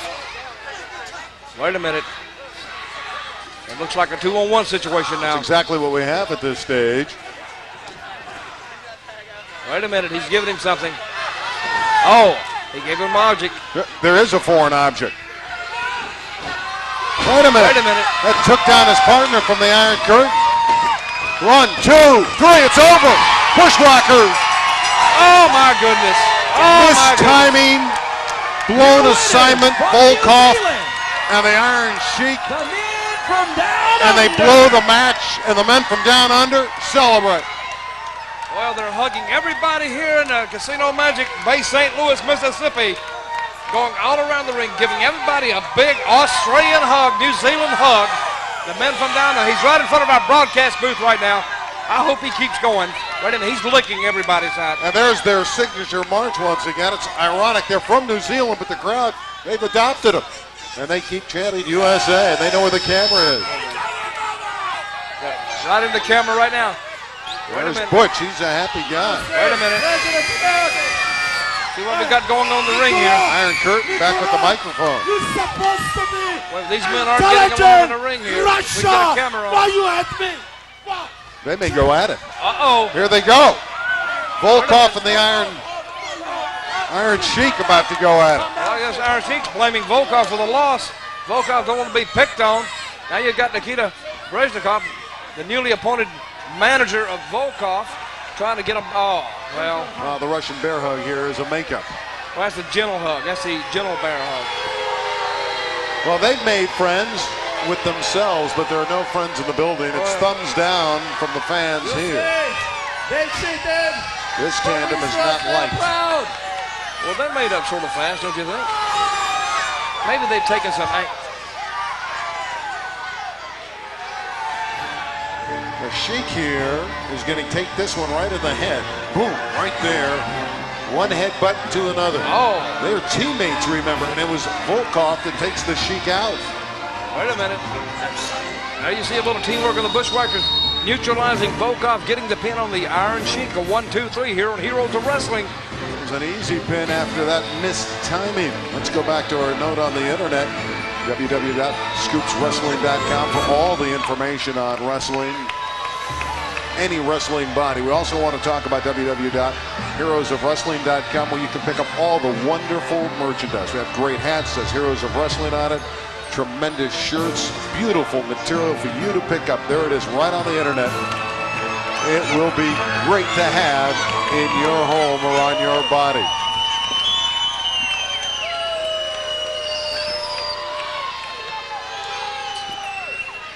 All right, let's go. We're going to hear from Tully Blanchard. This is another one of the stars, I'm sure, for the Heroes of Wrestling event. Who can it be? It's Tully Blanchard, one of the Four Horsemen. Hi, Tully. Good to see you. We wanted to see if we could get a word with you here. Well, it's I tell you what, it's holy, what in the world is happening? Stan Lane is attacked. Tully, can we get security? I cannot believe what's happening here. Let's separate these two.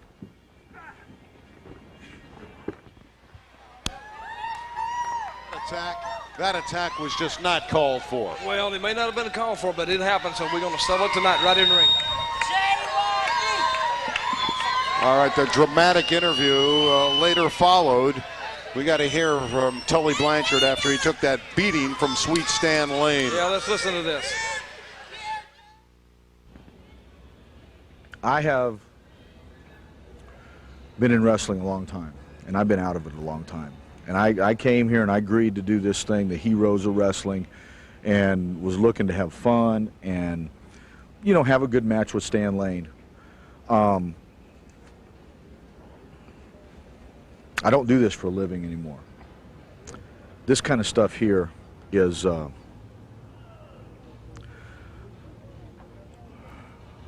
am really, what I'm having is a flashback, really.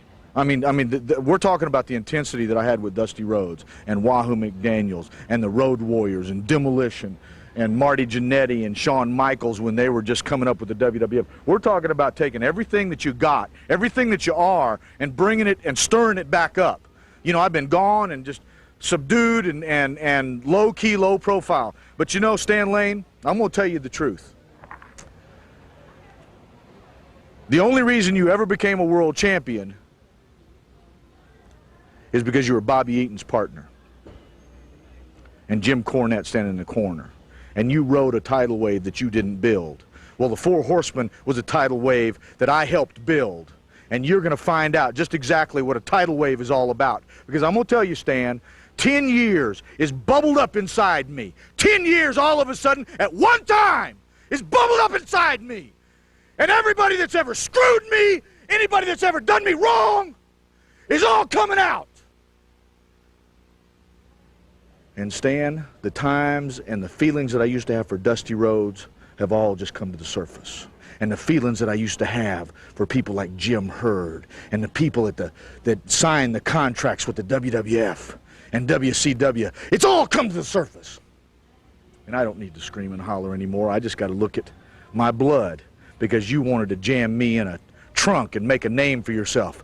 Well, it's too late for you to make a name for yourself. And I promise you, Tully Blanchard might be a little bit older, but I still got the fire that made me what I was. And Stan Lane, you will find out what being a horseman is all about tonight.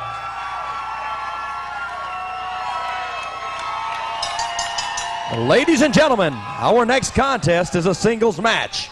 First off, weighing in at 236 pounds from Pensacola, Florida, Sweet Stan Lane. Well, I don't know how sweet Stan Lane is anymore after that heinous attack outside, but sweet Stan Lane has come into the building now, ready to go at Tully Blanchard. Star protege of the legendary Ric Flair. One half of the Fabulous Ones tag team of the early 80s, and he has great martial arts skills, and he's a pretty good solo wrestler, Sweet Stan Lane. Wait a minute, Stan's going to You know something, buddy? You're doing a pretty darn good job out here trying to be a ring announcer. I know you're a local guy and you want to impress all your friends, but you know, a man of my accomplishments, a man who's a member of the Fabulous Ones, the Heavenly Bodies, and the Midnight Express, the only tag team to be not only the U.S., but the world WCW tag team champions at the same time. I deserve a little bit better introduction than that. And you know, since I quit wrestling, I've moved on to this field of broadcasting, if you couldn't tell. I was a broadcaster for the World Wrestling Federation, and now I broadcast for ESPN. So get ready, turn your hearing aid up, and check this out. And now, ladies and gentlemen, I am the original gangster of love.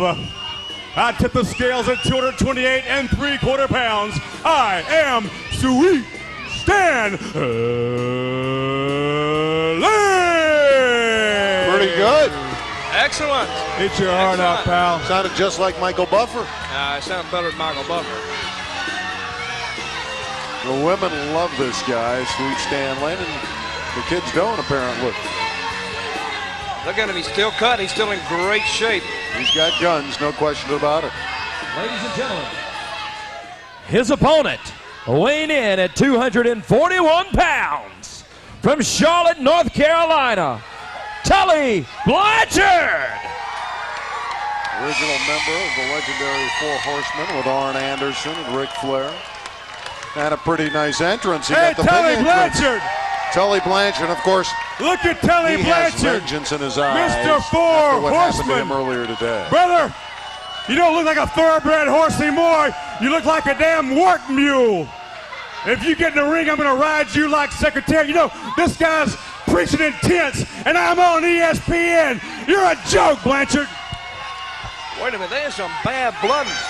Stan Lane just said he's preaching intense, and he's on ESPN. Blanchard comes out and takes the initiative immediately. You know, this is one of the matches tonight that I was most interested in seeing. One reason, of course, turn back the clock to 1988, 1989, Mid-Atlantic, when you had Arn Anderson and you had Tully Blanchard, and then you had Stan Lane and Bob Eaton with Jimmy Cornette. Classic confrontations, classic battles all over the Carolinas, all over Virginia, and they've taken this and other parts of the country. But right now, Tully Blanchard, of course, he's got a score to settle with Stan Lane trying to chase him all over the ring. Got that elbow, and obviously the ladies right around the ring very interested in Sweet Stan Lane. Ooh, nice takedown there by Sweet Stan Lane. Well, how and he's showing off his physique. A modeling job by Sweet Stan Lane. You know, I think Tully Blanchard he didn't give Stan Lane the proper credit when he says when he became world champion. He became world champion because of Bobby Eaton and Jimmy Cornette. That's like really cutting Stan Lane short. I think he needs to give him a little bit more respect regardless of what happened earlier today. Oh, big hip toss by Blanchard. And we may be seeing a classic match, old school wrestling right here between these two men. Tully Blanchard, credentials speak for himself. Stan Lane, his credentials speak for themselves. And these guys are going at it tooth and nail outside the ring. They're exchanging blows. The crib is not going to, I don't think the crib is going to hold them tonight. I don't think they're going to pay any attention to the ropes and may pay little attention to the referee. Tully shaking up. Oh, he's got him by the rope. See what I mean? There. They don't care. If a rope is you know handed, what we saw earlier, what Sweet Stan Lane did when he attacked him outside when Tully came up in the limousine. So anything goes with Sweet Stan Lane. He takes out his vengeance on Tully Blanchard. Well, he came up in the old school, like do it to them before they do it to you. And he's doing it right now. Well, I think, you know, that you gotta do that. See, Rosenblum, you never had a fight in your life, have you? Have you ever been in a fight? I'm too nice a guy. See, you never had a fight in your life. See, I've fought all my life. I've fought in bars and all, you know, on the side of the road. I fought in rings. I fought everywhere. You bragging about that? Well, no, but you've got to, you see, because this is some tough guys, and if you're going to fight, you got to go in there and you got to get it He's done. stepping there, and he knows it. Sweet Stan Lane. Got a few good moves, too. Ladies like that. You know, some guys like it, too. I think we should go there. Oh, neck breaker.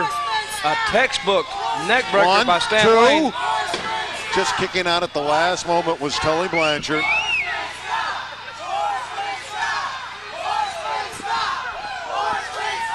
Well, Stan Lane, he's got a few fans out here tonight. A duck by Blanchard, a kick by Blanchard, and he brought that punch back from South Georgia someplace. Well, Tully Blanchard's capable of taking your body apart piece by piece. Chopped him down. Nice move by Sweet Stan Lane. And a double Tully cross. seeing cobwebs. Wait a minute, got the Shinner-Namaki on him. Got him in that lock. Now, this is a very difficult hold if you're on the receiving end of it. Todd Taylor, our referee, taking a very close look at this move. And has not been able to get the shoulders down yet. But that is painful. Tully's taking some beating here. And well, you know, he's now, able to tear away for a moment, but then Sweet Stan Lane holding on. Now he's going to body slam him off the ropes. He dropped him right across that top rope. See, I think he had the Blanchard confused with this, and Blanchard was probably getting prepared for a meeting with the mat, with a body slam, but he got met with the top rope right across the neck. Well, it's Stan Lane going for the ride here. Airborne right on top of the back. Drops that leg across him. Look at, they're mesmerized. Look at the eyes of the women just looking on. They're mesmerized by his sweetness, Stan Lane. I think she was looking at me. No, I think they're looking at Stan Lane. See, that's what you get for thinking, Randy. Who's she looking at now? She's not looking at us. 1, 2. Come on, Tully just got out of there in time. Come on, Sam. Now, she's looking at Look, the guy. the dates aren't even looking at everybody. the women. She's looking at everybody. The dates are not even looking at their men right now. They're so enamored with Sweet Stan Lane. I think you kind of like him yourself, Randy. Well, you're talking he's about captivated this entire audience. Stan Lane, though, to the midsection. Here's a chance for Tully after he got Stan right in the midsection. Shoots him outside. Her mind is on Stan Lane. So is Tully Blanchard. Remember, he wants that revenge for earlier today when he was cut, when he was thrown down in the limousine. Well, you know, the ladies that come to the matches, they're gonna look at these guys, and sometimes, you know, that's why guys don't want to bring their ladies to the matches, because, you know, you're gonna see some good-looking guys here. You know, for years I had that problem myself. These are the heroes of wrestling at its best. Wait a minute. Casino Magic. They're right in front of us almost now. Wait a minute, he's backheeling him, he's taking him down. Wait a minute, he's trying to put a figure four on the outside. He's got it on the outside of the ring. But you can't win that way, Blanchard. You can't win that way. The fans are saying, get it back in the ring. Stan Lane going for the eyes. Going for the eyes of Blanchard. His face. Well, he got whatever he could get. Well, Sweet Stan Lane's going to crawl back in. He's through the apron and now on to the squared circle. Well, he beat the count in. Blanchard struggling on the outside a little bit. Tully's going to get in there. Don't worry about it. There goes Tully Blanchard. Both men laboring. Wait a minute. He got a sleeper on Stan Lane. Let's see if he can go to sleep against Tully Blanchard. He's too good a wrestler. Let's see if we can lock him down. Got that headlock on Sweet Stan Lane. Stan looking for the corner like he's trying to get there. Backheeled him. Blanchard back with it again. He went for the corner, missed the corner. Both men, I think, a little bit tired at this point now. Looks like Stan Lane's more concerned about his hair. Is it in place? He wants to look pretty for the crowd. I'm going to tell him what you said. As soon as it's over, I'm going to look at that. He's playing the crowd again. He's got to be concentrating on Tully Blanchard. Wait a minute. I don't know if he's going for a pile driver or a power bomb. Wait a minute. He gets a backdrop for his trouble. And good thinking on Blanchard's part. Lane is square on his back, writhing in pain. Can Tully Blanchard get up and take advantage? He just threw Lane down. Both men trying to take it to each other here. I think Stan needs to turn it up just a little bit of a notch. This has been a war between Stan Lane and Tully Blanchard. Side suplex. Wait a minute. 1, 2, 3. Wait a minute. Is that it? That's Stan Lane winning? Stan winning? Wait a minute. Stan Lane thinks he's won. I think Stan won. Wait a minute. Stan win this one? It looked like Todd Taylor counted to 3, and now he's saying no. Now he's waving it off. He did wave it off. He's reversing the decision, and he gave it an illegal move. Wait a minute. Stan Lane, he doesn't like this decision at all. He thinks he pinned Tully Blanchard. Now what happened there, Dutch? Why did they change the decision? Well, very simply, both men's shoulders were down. The referee counted 3. It looked like Tully Blanchard got his up just by the 3 count. And they're still going at it. Stan Lane didn't think his shoulders were being counted, but Tully Blanchard coming back with a suplex. Now he's Stan Lane on the outside of the ring. In either case, fans, here on Heroes of Wrestling, right here, Tully Blanchard has just won He's declared the winner. Tully Blanchard. Over Stan Lane's not happy about it, and he's already walking back into the dressing room. No, I don't think he's happy at all about it. There he goes up the ramp. He thought he won the match. There's that striking pose. Well, the people starting up that Tully chant now. Jam-packed crowd here, ladies and gentlemen. Casino Magic, Bay St. Louis, Mississippi for the first Heroes of Wrestling pay-per-view. And the fans here getting their money's worth. Let's look, and we'll see exactly what happened here. Randy Rosenblum. Got to get the name right. I got to get it right. You see, we got a little bit of a bad angle here. The referee sliding him to count. He's going 1, 2, and we're going to see an arm shoot up here maybe in a minute. Okay, here's the good angle. You see, when I call for something, Randy, you get it. My crack crew out there in my truck, they call it for me. Now we're going to get the good angle here. Let's see now. Sweet Stan Lane okay, watch the arm. 1, 2, 2. He's counting with both hands. See, the arm comes up, but that's a little bit of borderline too. It looks like Stan Lane's arm up just a little bit, but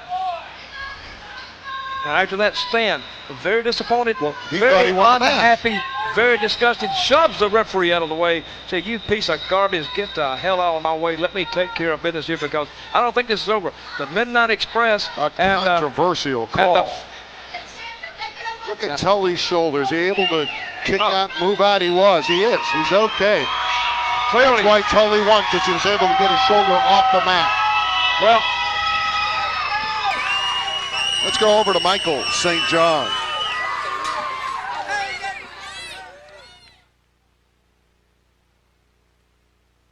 The end. Problem with Jake the Snake, and especially that snake. Hey, I don't have a problem with Jake the Snake Roberts, but this isn't the San Diego Zoo. I don't want to see any giraffes or rhinoceroses or pythons or cobras. This is a wrestling match, right, buddy? You know something, you talk about problems. Jim the Anvil Neidhart and King Kong Bundy, we don't worry about problems. We worry about solutions. Don't worry about that slimy snake, Anvil. We'll take care of that. Well, you'll have your opportunity, Jake the Snake Roberts. Jim the Anvil Neidhart. Wow, these guys, it's getting crazy back here. Back to you. Ladies and gentlemen, our next match will be singles competition. It features the big men. First off, coming to the ring, weighing in at 345 pounds. From the main streets of Chicago, Illinois, please welcome the One Man Gang. The One Man Gang earlier today was out and about here at the Casino Magic. Then he went into the corner by himself for hours. Look at that. Just contemplating what he was going to do to Abdullah the Butcher. Look here, this guy here is a local favorite here in the Casino Magic. He's Here 6'9", South Mississippi. 360 pounds. Oh, he's huge. He's huge. But look at him coming to the ring. This guy here, he's Brutality Incorporated. This guy here, look at him. I mean, you know, how would you like to meet him just anywhere? I would like to meet him behind, if he's in jail and I was on the outside, I still wouldn't want to meet him. Said he's going to take the Butcher out. Well, a lot of guys have tried to take the Butcher out. This is another match that I was very interested in seeing, guys. I'm going to tell the fans at home, there comes some chairs in the ring right now. This game, you know, you said he sat in the corner. You know, he's contemplating. He knows when he's going into battle. And these are two animals going at each other. Abdullah the Butcher and the one-man gang. Brother, I'm here to see this. If I wasn't on this program, I would have bought a ticket to see this. And all right, I would have sat at home and I'd have watched it on pay-per-view. I want to see this match here. No telling what could happen in this match with two maniacal, crazy people. A little bit earlier, we caught up with the one-man gang and caught his comments about this upcoming match.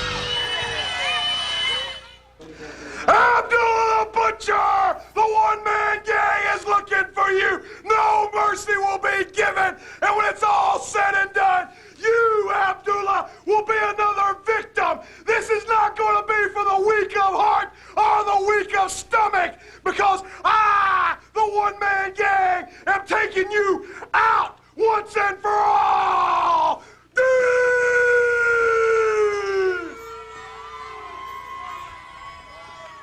An ominous-looking man is the one-man gang. And for you hardcore fans out there, this is going to be probably one of the... And his opponent, who will be accompanied to the ring by his manager, Honest John Cheatham. Ladies and gentlemen, from the Sudan, Abdullah the Butcher. Crazy. Abdullah the Butcher goes by Abby. He's always a tough individual. You never know what he could pull out of his pocket. He has been noted for using weapons. He'll stick anything out at you. He's got some accompaniment to escort him out. Here comes Abby the Butcher. He's about 360 pounds, so both men about the same weight. This is a classic confrontation. Abdullah the Butcher, known as a human blood bank. So this could be crazy and a bloodbath. I tell you, that Abdullah, I think he's bled more. You got to float a battleship in the blood he's lost. Of course, who can forget his classic battles in the Caribbean with Carlos Colon? These guys, they have bled buckets. And of course, Carlos Colon is not the only one. I mean, Abdullah the Butcher, he'll bring blood and he bleeds like a stuck pig. And he is the master of foreign objects. Anything that's not nailed down, he may use. Both these men, big, strong, and huge. Look at, wait a minute.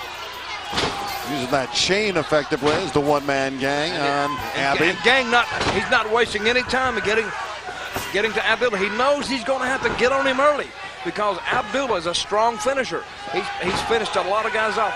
And one-man gang, probably not the smartest guy in the world, but probably certainly not the stupidest. He knows he's going to have to take the battle to Abdullah early. Still have a couple great matches upcoming. Jimmy Superfly Snuka against Cowboy Bob Orton. And later, of course, the 1,000-pound war. We'll have that one, the former Yokozuna and King Kong Bandit. Oh, look at the chain right across Abdullah's mouth. He's pulling him tight, too. They're right above us right now. They're right above our broadcast booth. One-man gang, of course, like I said, a local favorite here. And there's already blood coming out of one-man gangs. I'll make that, it's Abdullah that's bleeding from the top of the head. That's where the blood's coming from. Abdullah already bleeding. Working that chain around the mouth. Around the mouth. It looks like he's almost got him. Look at that. Look, the blood already coming off the back of his head. Looks like he's almost he's like a horse he's trying to ride and putting a bridle in his mouth. Well, the wild man from Sudan is taking a beating. I'm going to tell you, Randy, you better be ready to move. These guys. That's over 700 pounds combined. I am going to move. We might not have audio. There goes the chair right on top of his head. Oh, a violent move by the one-man gang. Dutch is coming back into our location. He moved out of harm's way. One-man gang, look at that. Oh, that's a sick sight. Punishing attack so far from one-man gang. Well, I was trying to move, Randy, and I had a little audio problem here. I kicked my connection loose, but I'm ready now. Abdullah the Butcher, a lot of blood already coming from his head. This is not a pretty sight. Well, nobody said it. Didn't I tell the people that if you didn't like it, sort of turn away from your screen? For the hardcore fan, though, hey, this is what you like. This is what you're getting here on Heroes of Wrestling. Abdullah the Butcher, one-man gang has really opened him up. Should be called one-man chain gang, the way he's going tonight with that chain. Wrapping it around the ropes, and now he wants to get it around the neck of Abdullah the Butcher. Now he's working on the eyes. He's working just on the face of Abdullah. I mean, you can't hurt the face anyway. But he's getting kicked repeatedly by one-man gang. He got the chair. Here comes the chair. You're right. Right on the throat.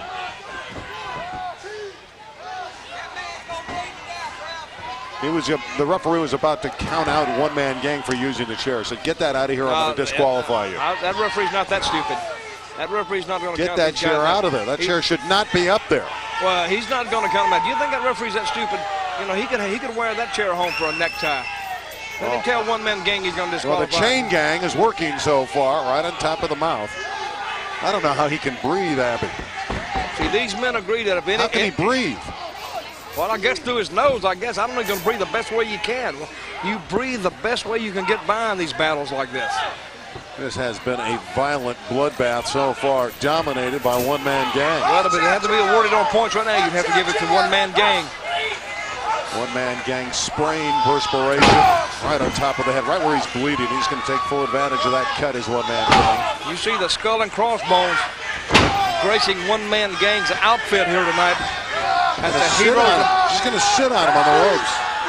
That's 300 and some odd pounds sitting on you. You can't breathe. People got their cameras out here tonight, knowing this is an historical event in the wrestling profession. Oh man, he's just dripping. One-man gang is quicker now. He used to be 425 pounds. He's down to his felt 360. Wait a minute. Oh, back. Oh, he got him right in the throat with that right hand. The people come to their feet now. They come up. Abdullah the Butcher was a legend in Japan. He tore through that country like Godzilla, went through Tokyo, and now he wants to tear through the one-man gang. Okay, we're being joined here at our broadcast booth by Honest John Cheatham, the man who accompanied Abdullah the Butcher to the ring. Honest John, can you hear me? I can hear you just fine. Let me tell you something. I did not come from Paducah, Kentucky to lay down. There's people in this room. There's people watching this pay-per-view that have idols. And let me say this tonight, Abdullah's here to take out their idols. He got him with the fork. Look at that. Abdullah's got the fork, and now he's cutting up the one-man gang. Butcher's bringing back justice. There is no justice with the fork in the middle of the ring. Anything goes here. Wait a minute This now. is not right. Now look at Gang, the blood pouring. The blood pouring off him. Now we said at the outset, these guys are human blood banks. Blood and mayhem. That's been the defining moments of this match. There's one thing about Honest John from Paducah, Kentucky. Abdullah the Butcher does not like idols, and he understands in this arena, people idol this man. Butcher is here to take away their idol. Hey, John. Well, he's doing a pretty good job of it, Honest John. Honest John Cheatham, the man who accompanied Abdullah the Butcher to the ring, now leaving the broadcast booth. And Abdullah the Butcher absolutely bringing these fans to their feet, coming out of his trunks or out of his boot with a fork and returning the favor. This is cutting the ribbon. This is bloody. This is disgusting. The blood is pouring off one-man Gang and repeatedly getting jabbed, getting stabbed with that fork. I think mayhem is an understatement. Now he's going back to the chair. Right over the backside and off the left arm. And out of the top of the head with that fork. But hey, Fred Richards, the official's got to do something about this. Abdullah's not in a good. He's not in good shape either. He can put him away after the chair. What a bloodbath these two guys have had, and it's not over yet. Wait a minute, I think the referee. Wait a minute. There goes the fork. He got rid of the fork, did Abdullah. Wait a minute. Now here it is. He has all the momentum in this match. The Asiatic elbow coming up. Yep, he's noted for the flying elbow. And there it is. The Gang is down. No count yet. The Gang is rolling. He's trying to roll out of the ring before Abdullah can catch him with another elbow. Both men now. Well, the Butcher's on the chase. One-man Gang leaving, Abdullah stalking him down. He's trying to find his prey, and he found him. They're coming right to us. We got to be careful. Out of the way. Move, I'm getting out of the way. They're right at our table. They're going at it right here. Onto our table. There goes. They're going to have to stop this. They're right at our table, right at our broadcast location. Okay, we need to stop this. We're in some danger over here. Back up, Randy. I'm out of the way. Back up, Rosenblum. We may need some guys out the dressing room to pull Fred these Richards is trying to stop it, but they're within a few feet of our location. In fact, they're on our location. There goes all our material. There goes the chairs. This is completely out of control. Security's taking a beating. Wait a minute. Wait a minute. Security's trying to get involved in it. Wait a minute. Oh, my God. A one-man Gang. They're laying the security out here. We got referees out here. Again, they're coming back over to our location. We got blood all over the broadcast table. These guys are taking it into the crowd here. We got security all over. Fighting their way. They're probably going to try to fight off, maybe fight all the way back to the dressing room. Randy, you okay? I think so. Look at the blood here. Look at the security. Look at the carnage laying out here. These guys got concerned about the security members, though. Well, they should have got out of the way. They should have had more sense. Judge, there's grave concern here for the two security gentlemen that are down. All the while, Abdullah the Butcher and one-man Gang are still all locked up. Well, we got referees down, we got security down, we got chairs everywhere, we got chains laying in the ring. Our table is a bloody mess over here from Abdullah the Butcher and one-man Gang's assault almost on us over here, fighting all the way up the ramp. Fred Richards, the official's down. He's holding his head. It looks like he's been, he was tagged a good one. There's no question about it. He's groggy. I'm going to tell you, helped by his if you want to turn officiating friends. There they are. They're the two combatants that are still going at it. And you kids watching this, if you watch Abdullah the Butcher and one-man Gang, this is exactly the type of wrestling that made heroes out of these guys here, and that's one reason they're here tonight fighting. We're going to look at some of the highlights as the wrestlers are still going at it. We're being applauded for this absolute bloody mess, this war. Look at all the bloodshed here. The fork still in the hands. In the mouth. He hooked him in the mouth. Right. What a graphic photo. What a graphic photo right here. What a graphic shot. And there you see one-man Gang trying to get himself up. He lost a lot of blood. Oh, they both lost a lot of blood. Watch this chair here. Right on top of the skull. He brained him on that one. He really brought the bacon home on that one. Security is okay. They're groggy. They're being helped off. That's a very good sign. And this is right where they were at the broadcast table here. Serious. Yeah, we almost took our own beating. Dutch, you okay? I'm fine. Hey, you think those guys scare me? They don't scare me. I'll run. I can outrun them. They may run you down, though. Well, we were both able to get away, but I was very interested in seeing what's this. At this point, they're right on top of us. I don't know who sent that security out, but they shouldn't have listened. What's this? Now, what you got here, you got two guys fighting each other, but don't want anybody else to get into it. That's what I like. Hey, I'll clear it out. If you clear it out, and let's fight some more. But what a mess. What some carnage they left out here. Randy no real winner. There's no winner. No winner at all. But Brother, a lot I'll of carnage. If you can shoot this right here, look at all the blood everywhere. The blood on this is right on my board here. I was working on the board. That's the material. Unbelievable. Are you all right? I'm okay. No blood on me. I'm fine. We're fine. You were closer to him than I was. Okay. A little bit earlier, there was a card game. Jimmy Snuka, Cowboy Bob Orton. You know, they've been feuding since, 1984? Let bygones be bygones. It appeared that everything was okay. Well, our surveillance cameras here at Casino Magic went over, had that camera on top, and were able to catch the pictures of what happened. What's this? I'm telling you right now, the guy's a crook, Jimmy. Here, the guy is a crook and a thief. Go ahead. Come here. Man, let me tell you something. Hey, Jimmy, look at that card. Look at the card there, Jimmy. Look at that. Underneath his belt. Look at that, Jimmy. You're the crook, you thieving half-wit, you moron. No, don't point your hand at me. Go ahead, hit him. Go ahead, guys. Go ahead, hit the son of a dirty button. That's it. Get him back. You'll pay for this, you punk. You'll pay for this. You'll pay for this. You ain't cheating me. Go ahead. You ain't gonna cheat me. You dirty moron, you.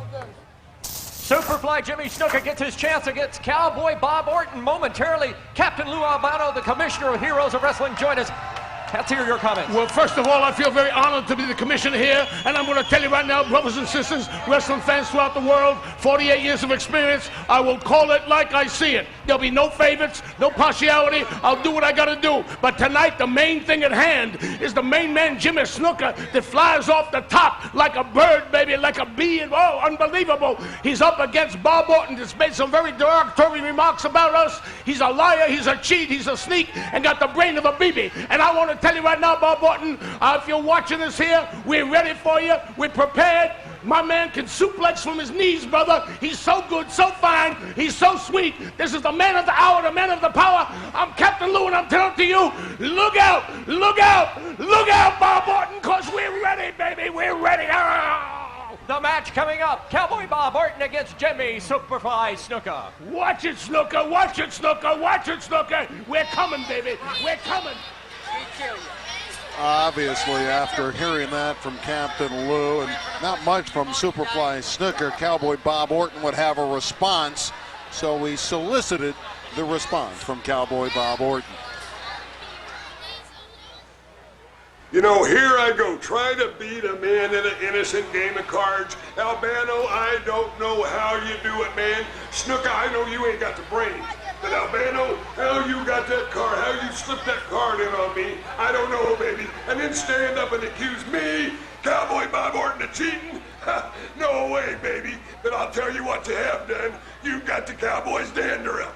Can't wait to step in the ring with you, Snuka. And Albano, stick your nose in there one time. I'll slap you, boy. Ladies and gentlemen, please welcome to the ring from Kansas City, Kansas, weighing in at 245 pounds, Cowboy Bob Orton. Cowboy Bob Orton, a legend, followed in his father's footsteps. Bob Sr., noted as a brawler, a punch and kick wrestler. Well, you remember Roddy Piper's bodyguard ace in WWF coming into the squared circle.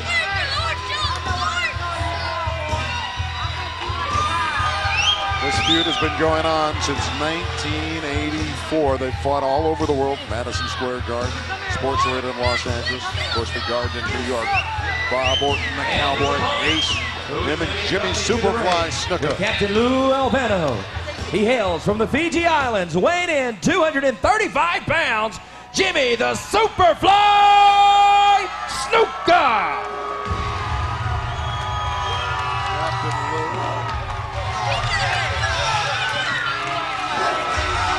Captain Lou leading them out. Of course, he's the new commissioner of Heroes of Wrestling. And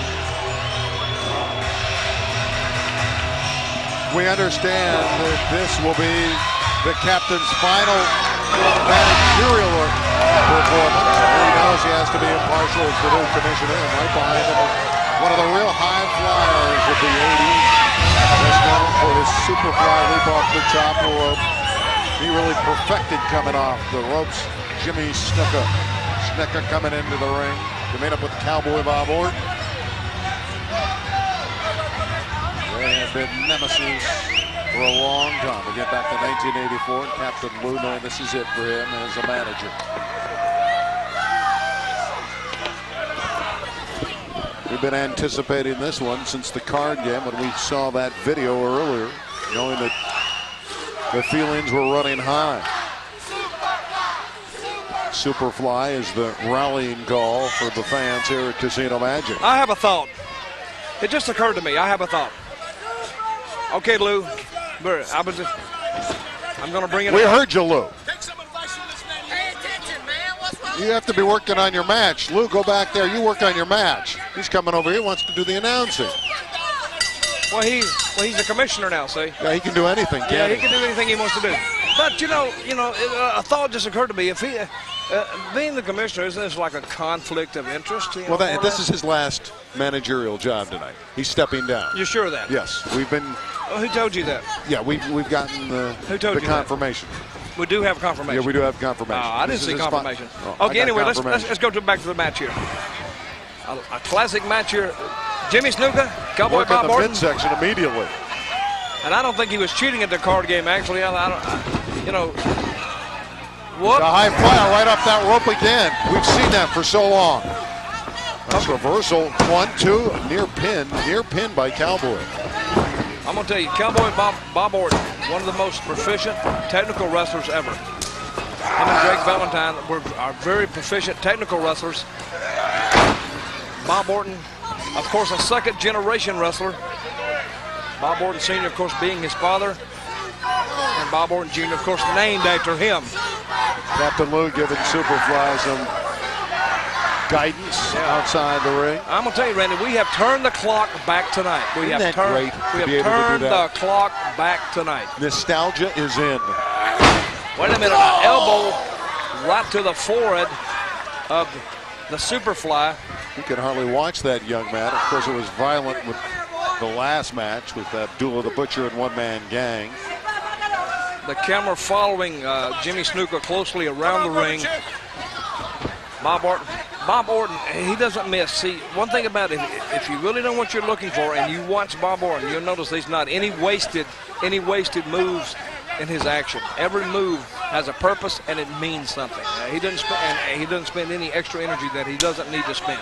Coming up, we have Jake the Snake Roberts and Jim the Anvil Neidhart, and of course, he's got him hooked for the suplex and puts him down hard. The suplex. Of course, we have the former Yokozuna and King Kong Bundy in the 1,000-pound plus war. Actually, it's closer to 1,100 pounds as Cowboy Bob is flexing. I'm still recovering from the one-man gang Abdullah encounter that you fans just saw previously. There's a slam coming. Oh, he puts him down hard again. Now, I don't know how many slams Snuka's going to be able to take like that. He's a phenomenal athlete, Snuka. There's a 2 count, and he's able to kick out at the very last instant. And Snuka's back is bothering him. And he gets hammered right in the back with that leg. We're yelling Superfly here. That's what he's working on. Bob Orton Jr. working on the small of the back of Superfly Jimmy Snuka. And if he keeps that up, Snuka's going to have a hard time continuing, or at least maintaining 100% effort in this match. Well, Snuka's a man with amazing reserve. So he's tough, and normally he can wear opponents down, but he's taking a beating at this stage, and he has to call upon all that reserve. Well, he may have to call upon some of that experience, too. Because Bob Orton is going to call upon all of his. Wait a minute. He picks him up over the top, and the grandmama's house we go. Puts him down hard again on the small of the back. He needs a chiropractor right now. There's 1, 2, and another kick out at the last second. A 2 count as Snuka's experience is saving him here 2 or 3 different times. Okay, let's face it, Randy. These guys are older. They're not in their 20s anymore. They're not even in their 30s anymore. But let me say, these things hurt, and they hurt worse than when you were younger. Let's not tell a lie. Let's tell the truth. These guys are older. All these heroes of wrestling are older guys. So that's why they don't have to wrestle harder. They have to wrestle smarter. But it still hurts more. So we're going to see. But I'm going to tell you, if you're looking for just for an even par match, this match, both men basically been in the business about the same amount of time, about the same age. So basically, they're still paired up. And we're going to see right here in just a little bit who's going to win this match. And they know every move of one another. They've been in battle for so long, and they've been nemesis for so long. So there's no surprises with Snuka and Cowboy Bob Orton. Oh yeah, there's a lot of surprises. You see, Randy, that's what I disagree with you. But they've been see, in you're the trying, ring so no, much you're trying to call this like some here. stupid UCLA Oregon basketball game or football game. No, this is wrestling. Anything goes. The last match should have told you that. The last match should have told you that. It's anything goes. Anything can go, but they've seen it all. They've been in battle at war for so many years, coming on 16 years. You know, I've been pretty nice to you so far, but I tell you, I just got to make a stand here. You know, I try to act like a gentleman, but you know, Mr. Rosenblum, you're kind of wearing on my last good nerve. Well, Dirty Dutch Mantel, I got to tell you, these guys have been battling for nearly 16 years. We're going into a new millennium. There's very little that these two don't know about one another. In your opinion? In my opinion. Okay, then let's clarify that. Let's validate that last statement. I've been validated. You know, but I went to law school, so I know how to do those things like that. Okay, right here you see Bob Orton, of course. Now I want you to look in the, if the camera get in there close on Orton's face, Orton is a very methodical. They're coming in there, and he's trying to wear Jimmy Snuka down because he's on top. Now who's going to expend more energy, the man on top or the man on the bottom? The man on the bottom, and that's what makes Orton such a good technician that he is in the ring. Cowboy Bob Orton, crafty, cagey wrestler, has all the scientific wrestling skills. He's been around a long time. And there's Captain Lou. Newly appointed commissioner here. He's playing the camera. He should be helping Snuka at this point, who's taking the brunt of this assault from Cowboy Bob. He's trying to work on that arm. Doing a good job of it. He's doing an excellent job of it. And the elbow on the arm. Cowboy Bob is so far dominating this match. Oh, well, here we go. More of that rude Mississippi behavior down here. Well, Cowboy Bob is not the wrestler that the fans are siding with. They want Snuka to get out of that hold. Well, I'm sure Jimmy Snuka would like to get out of it himself. Well, Snuka's not been able to get to the ropes, and we've seen him do so much damage from the ropes over the years. And that's because Bob Orton, using all his 20-some-odd plus years in the wrestling profession, bringing all of his experience to the forefront right now. And he's doing one hell of a job of it, if you ask me. But you didn't ask me, did you? But I'm going to tell you anyway. Well, Cowboy Bob right now is holding all the cards. Because he's the ace. He is the ace. He's the ace, and like Jimmy Snuka right now is like he's winding up, and he's like the three of chops clubs. there. Another chop to the head. That's that big windmill, the chop to the top of the head. You can see that Snuka is in pain. Now this is going to do some damage here. He's taking a beating. This is going to do some damage. Watch this stomp. He does it again.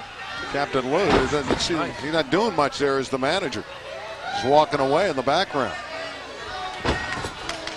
Not much you can do when your wrestler is helpless. See, you answered your own question. You said he wasn't doing much, but then there's not a lot you can do. I don't know who's he pointing to here. I think that's the head of Casino Magic here. And of course, with Captain Lou, you never know what's really going on. No, with Captain Lou, you never know exactly what is going to happen with him, what he's going to say.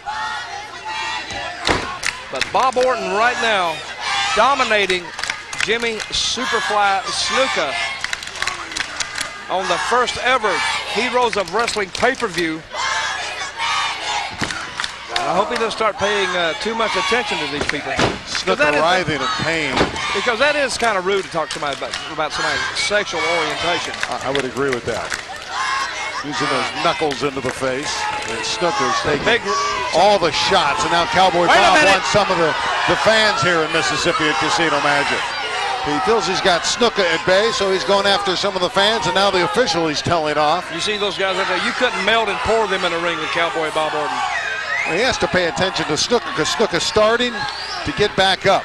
He's on his knees. I think what Orton's thinking about now, I think he's giving him time to recover here, though. That's exactly what he's doing. I think he let the fans, he got tired of.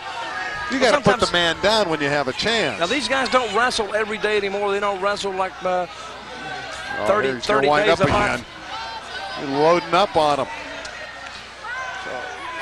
Snooker's done very little in the way of offense. He better get his ball rolling. He better crank his car up and get it rolling here. There he headbutts him. He headbutt Cowboy Orton. That looked like a little bit of a coconut, but wait a minute. Orton's seeing stars. Snooker has turned the tables on Cowboy Bob Orton. He's got him all chanting now. And a chop. This thing's turned around and the fans love it. Well, you said he had a lot of recuperative powers. I guess he proved you right. A right into the corner. Over the top. Is he going to go over? No, he's holding on. Wait a minute. He sent him up on the top. And a kick. Right to the midsection. And Snooker feels wait a minute. He has gathered it back together. He has straddled the Look rope. at that. He's a more confident athlete. And a kick to the midsection. Another punch. A chop. That chop right to the face. Wait a minute. Bob coming back. In for the ride. Collision there. A double collision. Wait a minute. He fell on top of him and see if the referee counts it down. They both look down. They're both down. 1, 2. Nope. Wait a minute. Oh, that was close. Very close. That was. Wait a minute. That referee, I think you give Jimmy Snuka a little bit of the benefit of the doubt there. He come down and saw it move. I think he's got quick reflexes, that referee. Both men are exhausted at this juncture. I think we better watch Snuka here. Snuka may have been had something to do with these referees, too. They're yelling Superfly. Wait a minute. Now he's short this athlete on. He's going to the top rope. You can tell. He's going to go to the top rope. And everybody coming up now. He's noted for the leap, the Superfly leap. He's up on that top rope, but Orton won't let him go. Cowboy Bob has seen that leap all too often. He sort of did a little low bridge drop on that top rope. Okay, Bob, come on, Orton. You need to pull it together right now. Pull it together. Come on. Brain buster him. Brain buster him. Come on. I'm going to tell you, these guys, they came well prepared for each other tonight. They came well prepared. Cowboy Bob Orton.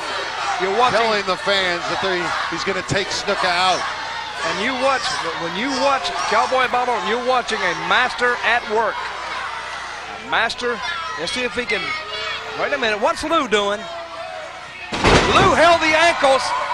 Captain Lou held the ankles of Jimmy Superfly Snuka. Wait a minute now. The official didn't see that. Todd Taylor, third man in the ring, didn't notice that at all. And Orton's going after Captain Lou. And I think he hit his hand on the turnbuckle. There's the Superfly leap. 1, 2. He got him with it. The Superfly leap and a pin for Snuka. Okay, you got to give Captain Lou an assist on that one. Superfly can still get up into the air. He had to be 10 feet high when he got it fully exposed and out there. He was really up into the night. Well, a little bit of a controversial ending on this one. And you see Cowboy Bob Orton pleading his case to the referee. He said, I had him up there, referee. And the referee said, I didn't see it, Referees never see nothing. That's what you're right. Cowboy Bob Orton is just irate about the fact that he was held back by Lou Albano. And Snuka gets the win. And if I was the official, I'd get out of there in a hurry, too. Cowboy Bob Orton, 248. Here's the finish. Here it is. The turning point of the match, the Cocoa Butt by Jimmy Snuka. That really turned the tide. That swung the momentum back in favor of Jimmy Superfly Snuka. And you see the classic pose made famous by Jimmy Snuka that millions and millions of fans have seen through the years. Now he gives him the ride here. Up and over the top. Then we'll watch we got another little sequence coming up here as we see Bob Orton floating up on top. Jimmy Superfly Snuka eyeing his prey. Now he's going after Cap. And we'll see the famous top rope that made Jimmy Superfly Snuka famous. And when he comes up with it, the fans react. They know that's the finish for Cowboy Bob Orton. And the referee's right in. He does a 1 and a 2 and a 3, and it's all over. Put it in the book. Write it down. And let's take a second look from a different angle right here. Look at the height, the altitude that Jimmy Snuka attained on that dive there. Referee counts 3 again. Hey, we can watch it 100 times. It's not going to change. Jimmy Snuka victorious over Cowboy Bob Orton Jr. here tonight.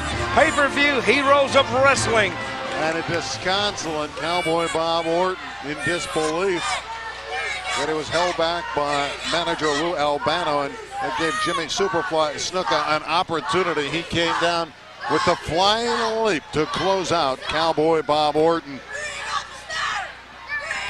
Well, we've seen that magic before. Still to go, we have Jake the Snake Roberts and Jim the Anvil Neidhart, and of course the big one, the former Yokozuna and King Kong Bundy. And speaking of Jake the Snake Roberts, he's with our man Michael St. John. Thank you, gentlemen. Back here I have a man of legendary proportion, the man Jake the Snake Roberts. He is a man that you all recognize. He's a legend. Come on, Jake, get on in here. The folks want to hear from you. What I'm saying right now is this. You know, you get a casino, and everybody says, well, gosh, a casino, you should gamble. Let me tell you something, Anvil. You don't want to play cards with me because I'll cheat, okay? I cheat. You want to play 21? I got 22. You want to play blackjack? I got 2 of those too. You want to play aces and eights? Maybe I got too many of those too. Bottom line is this, you do not gamble with me. The only time you should gamble is this. Listen to me. When you walk in a casino and you want to gamble, the main thing is you should realize this. To gamble, you must accept losing. I don't accept losing. And neither does Damien. Damien, my friend. My friend Damien is right here. You see Damien? Yeah, he just stuck his head out at us. Nice looking pile of snake, huh? Oh. You don't want to see us, do you? Well, I know. Let me show you something. Yeah, that's Let okay, me show you Jake. No, I tell you what, Anvil. Go ahead, Anvil. Roll the dice. Mr. Cameraman, get your ass back up here. Hello? I'm talking to you. Get the camera back up here. That is not what you need to worry about, Anvil. Because the bottom line is this. When the DDT comes, then the snake comes out. Worry about the DDT. DDT. DDT. DDT.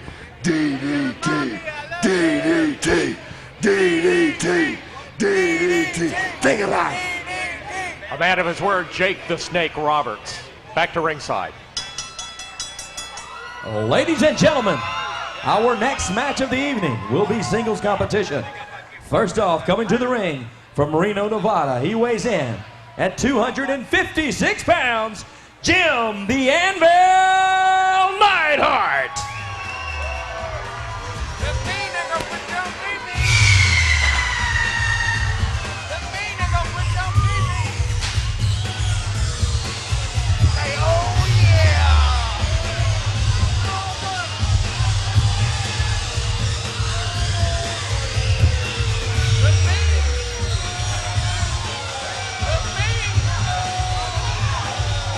Little suspense here waiting for the Anvil, the former track and football star at UCLA, and here he comes. Played with the Oakland Raiders and also the CFL, professional football.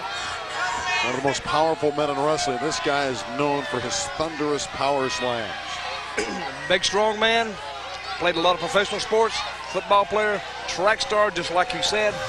But we're going to see, because he's facing a man tonight that I've known for many, many years, and I've also known him to be, and I've said this before, and I'm going to say it again, one of the most evil minds to ever grace a wrestling ring. This man thinks wrestling 24 hours a day. He thinks it even in his sleep. And when he has a nightmare, it's about wrestling, and when he has a nice dream, It's about wrestling, but rest assured, this guy, when he comes down, a master tactician, thinking wrestling all the time. He's going to be accompanied to the ring by his little friend, Damien. He weighs in at 260 pounds. Please make welcome, Jake the Snake Roberts! Now listen to this crowd now. Jake the Snake, almost locally grown here in Biloxi, Gulfport, Mississippi. And he's making his way down to the ring. Look at that face. That face there, believe me, has concocted up some vile schemes. In the bag is Damien, the 14-foot python. He'll bring that into the ring, and of course, if he wins, you know, he'll just lay it right over his opponent, Jim the Anvil Neidhart. And he's thinking right now, you know, he's thinking how to take get the best of Jim the Anvil Neidhart. That Snake, Damien, you know, I've had it laid on me before, and it is not a pleasant experience. We see all kind of wrestling media around the ring tonight. We see Pro Wrestling Illustrated, Wild Magazine. We see a lot of people represented tonight from the wrestling media. Flash bulbs popping all over the place, and a lot of print writers, a lot of internet people around here tonight. But this right here, this is the heart of Snake Country right here. Well, this is an historic night, the first ever Heroes of Wrestling. And Jake the Snake Roberts, very, very crafty, maniacal, devilish, and calculated. Wait a minute, he walked back to the... Of course, one of his great calculations is to have that snake with him. Wait a minute, he walked back. Look, to me, this has got to be a psychological ploy, if you ask me. Exactly what it is. He left Damien at ringside, knowing Jim the Anvil Neidhart is not going to mess with that snake. He can leave the snake there. The snake is unprotected, but the snake can protect itself. Well, the Anvil does not appear to be bothered by it all. Well, he's raising his arm saying, this doesn't bug me one iota. Well, it shouldn't bug him because the snake is still in the bag. Yeah, he's still safe. Here comes Jake the Snake Roberts back. Trying to win the battle of the psychological warfare here. Now, Jake the Snake, if you ever heard the story of his life, he's led a very interesting life. And he'll tell you by his own admission, he's made a lot of mistakes. And everybody makes mistakes. Jake has made probably more than his share, but I'm gonna tell you, the people here, they love Jake the Snake. He was one of the first to come to Casino Magic. He's been waiting a few days for this match, just waiting to get at Jim the Anvil Neidhart. Of course, Anvil, again, one of the most powerful men in all of wrestling. Still at a little older age, he still can throw you all around the squared circle. Of course, the brother-in-law of Bret Hart, Davey Boy. Wrestling background, of course, trained by the legendary Stu Hart in Calgary, Canada. Of course, Jake the Snake, no stranger, even as a small child. His father, a professional wrestler, Grizzly Smith, 6'10" Kentuckian. David Dwinell is the third man in the ring officiating this match.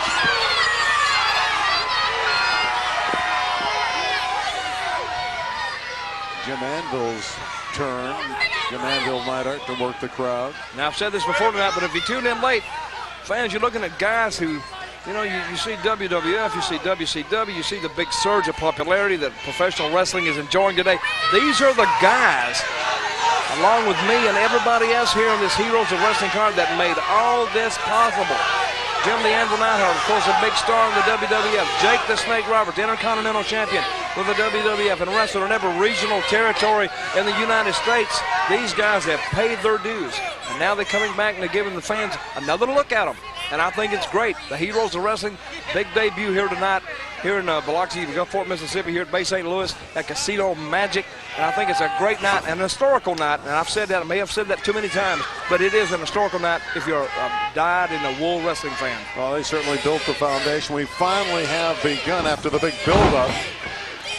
Neidhart and Roberts, and Jake the Snake throws down the Anvil. That snake is ominous in the corner right behind How Anvil. big is that snake? It's 14 feet. How do you know? That's what they told me. It's written down right in front of us. Oh. There, 14 feet in that bag. I thought you may have got down like measured it or something. No, I'm not getting that close to the snake. You know, because I know how accurate you like to be, Randy. I want to be accurate, but I'm not getting close to that thing. Okay, Jim the Anvil Neidhart backing off right then because Jake backed up right over the snake. And you said it didn't bother Neidhart, but he didn't spend any extra time over there in that corner. And the people, I think, they want to see that. They want to see Damien make a big appearance here. Oh, my there he God. is. Look at that. Look at that reptile in there. They lock up, as Gordon Soley, the Dean of Wrestling Commentators, used to say, collar and elbow. Right to the midsection goes the Anvil, and he pokes him in the eye, and then on top of the head. Another chop. Sort of working over Jake right now. Damien making some, you know, that opening's open there. That snake could get out. It's going to get out. Yeah, I'm telling you, if that damn thing gets out, I'm gone. If he comes slithering over here, you know, you'll be doing it by yourself, Randy. I have a healthy respect for concrete, metal, and snakes. That's another thing I left out a while ago. Okay, the Anvil Neidhart taking advantage of Jake the Snake now. Again, here's where that strength comes into play. He's just so strong, the Anvil, holding onto that arm, and you can see that Jake the Snake is worse for wear. He can break your arm with that kind of shot, can Anvil. Yeah, I'll tell you, that Jake's been through some wars. He has been through some wars. He might have some help, though, with that python 14 feet ominously in the corner right behind him. Well, the crowd getting behind him.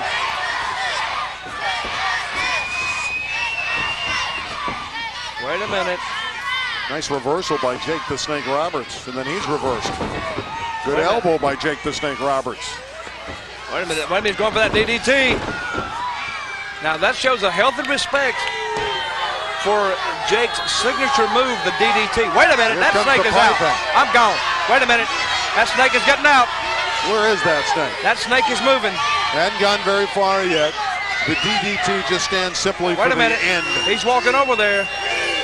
Neidhart is walking over there toward that. Anvil's that glancing snake, at you. Dutch and Anvil about ready to go at it. Dutch, relax. You don't want to get mixed up. These guys still. Wait a minute, he's halfway out. What the heck? Get that snake back in there before he just runs rampant. You don't like snakes? Oh, I love them.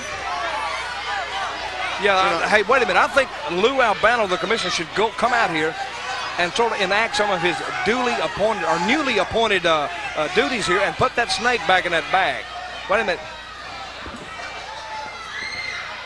Yeah, I believe the Fostone lawyers do not believe from a legal. He's bringing it out right now. Oh my God! I'm out of here. Wait a minute. Look at the size of that thing. 14-foot python. He's showing it to everyone, and the Anvil's out of here. The Anvil's out of sight. He's gotten out of harm's way, and the fans love the snake. Wow, look at the size of that thing. Look at where the Anvil is. He's about ready to leave and go up the ramp. Well, I don't blame him.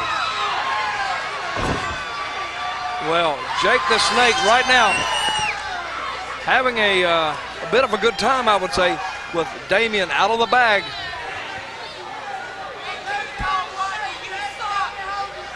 Well, I don't know. How much venom is in that snake?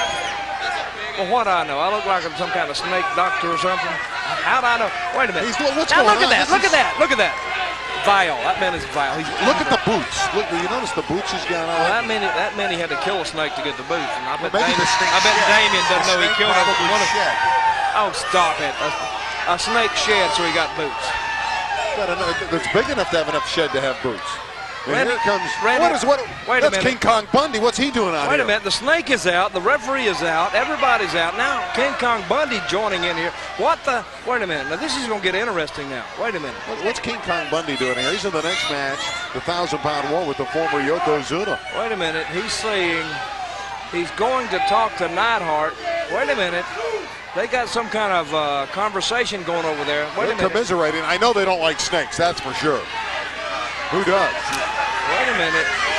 That's 2-on-1 maybe. Anvil's back in the ring from behind. He got it from behind. Yeah, and the referee got in the way too. The referee got a little bit of that. Now we got an extra an added element out here. King Kong Bundy. You know, he can't be just a regular sized guy. It's got to be King Kong Bundy coming out. He's the walking condominium. The walking what? Walking condominium. Oh, I thought you said something else. All right, get your mind in the right place. Okay. King Kong Bundy standing out. And obviously, his diversion bothered Roberts, and that's why the snake's down. Well, where did the snake go? Did the snake go back in his little Is he back in his bag now? Yeah, he's back in the bag. He's back in a the very bag. safe place. Yeah, but Bundy acted as a diversion. Neidhart rolled back in there, took advantage of the snake. The human snake, not the reptile snake. Took advantage of Jake the Snake Roberts. And this match here has Squeeze it, Neidhart. has been got a little bit of suspense behind it right now. Now the Anvil has the Snake Roberts Wait a minute, in a headlock. It looks like Bundy's he's getting a little bit closer to that snake. Watch it, Bundy. You know, you're looking at he's talking on the side. You get the feeling, what's he doing with the snake? King Kong Bundy's playing with the snake, slapping the snake around. Yeah, he's agitating that snake. Why would you do that?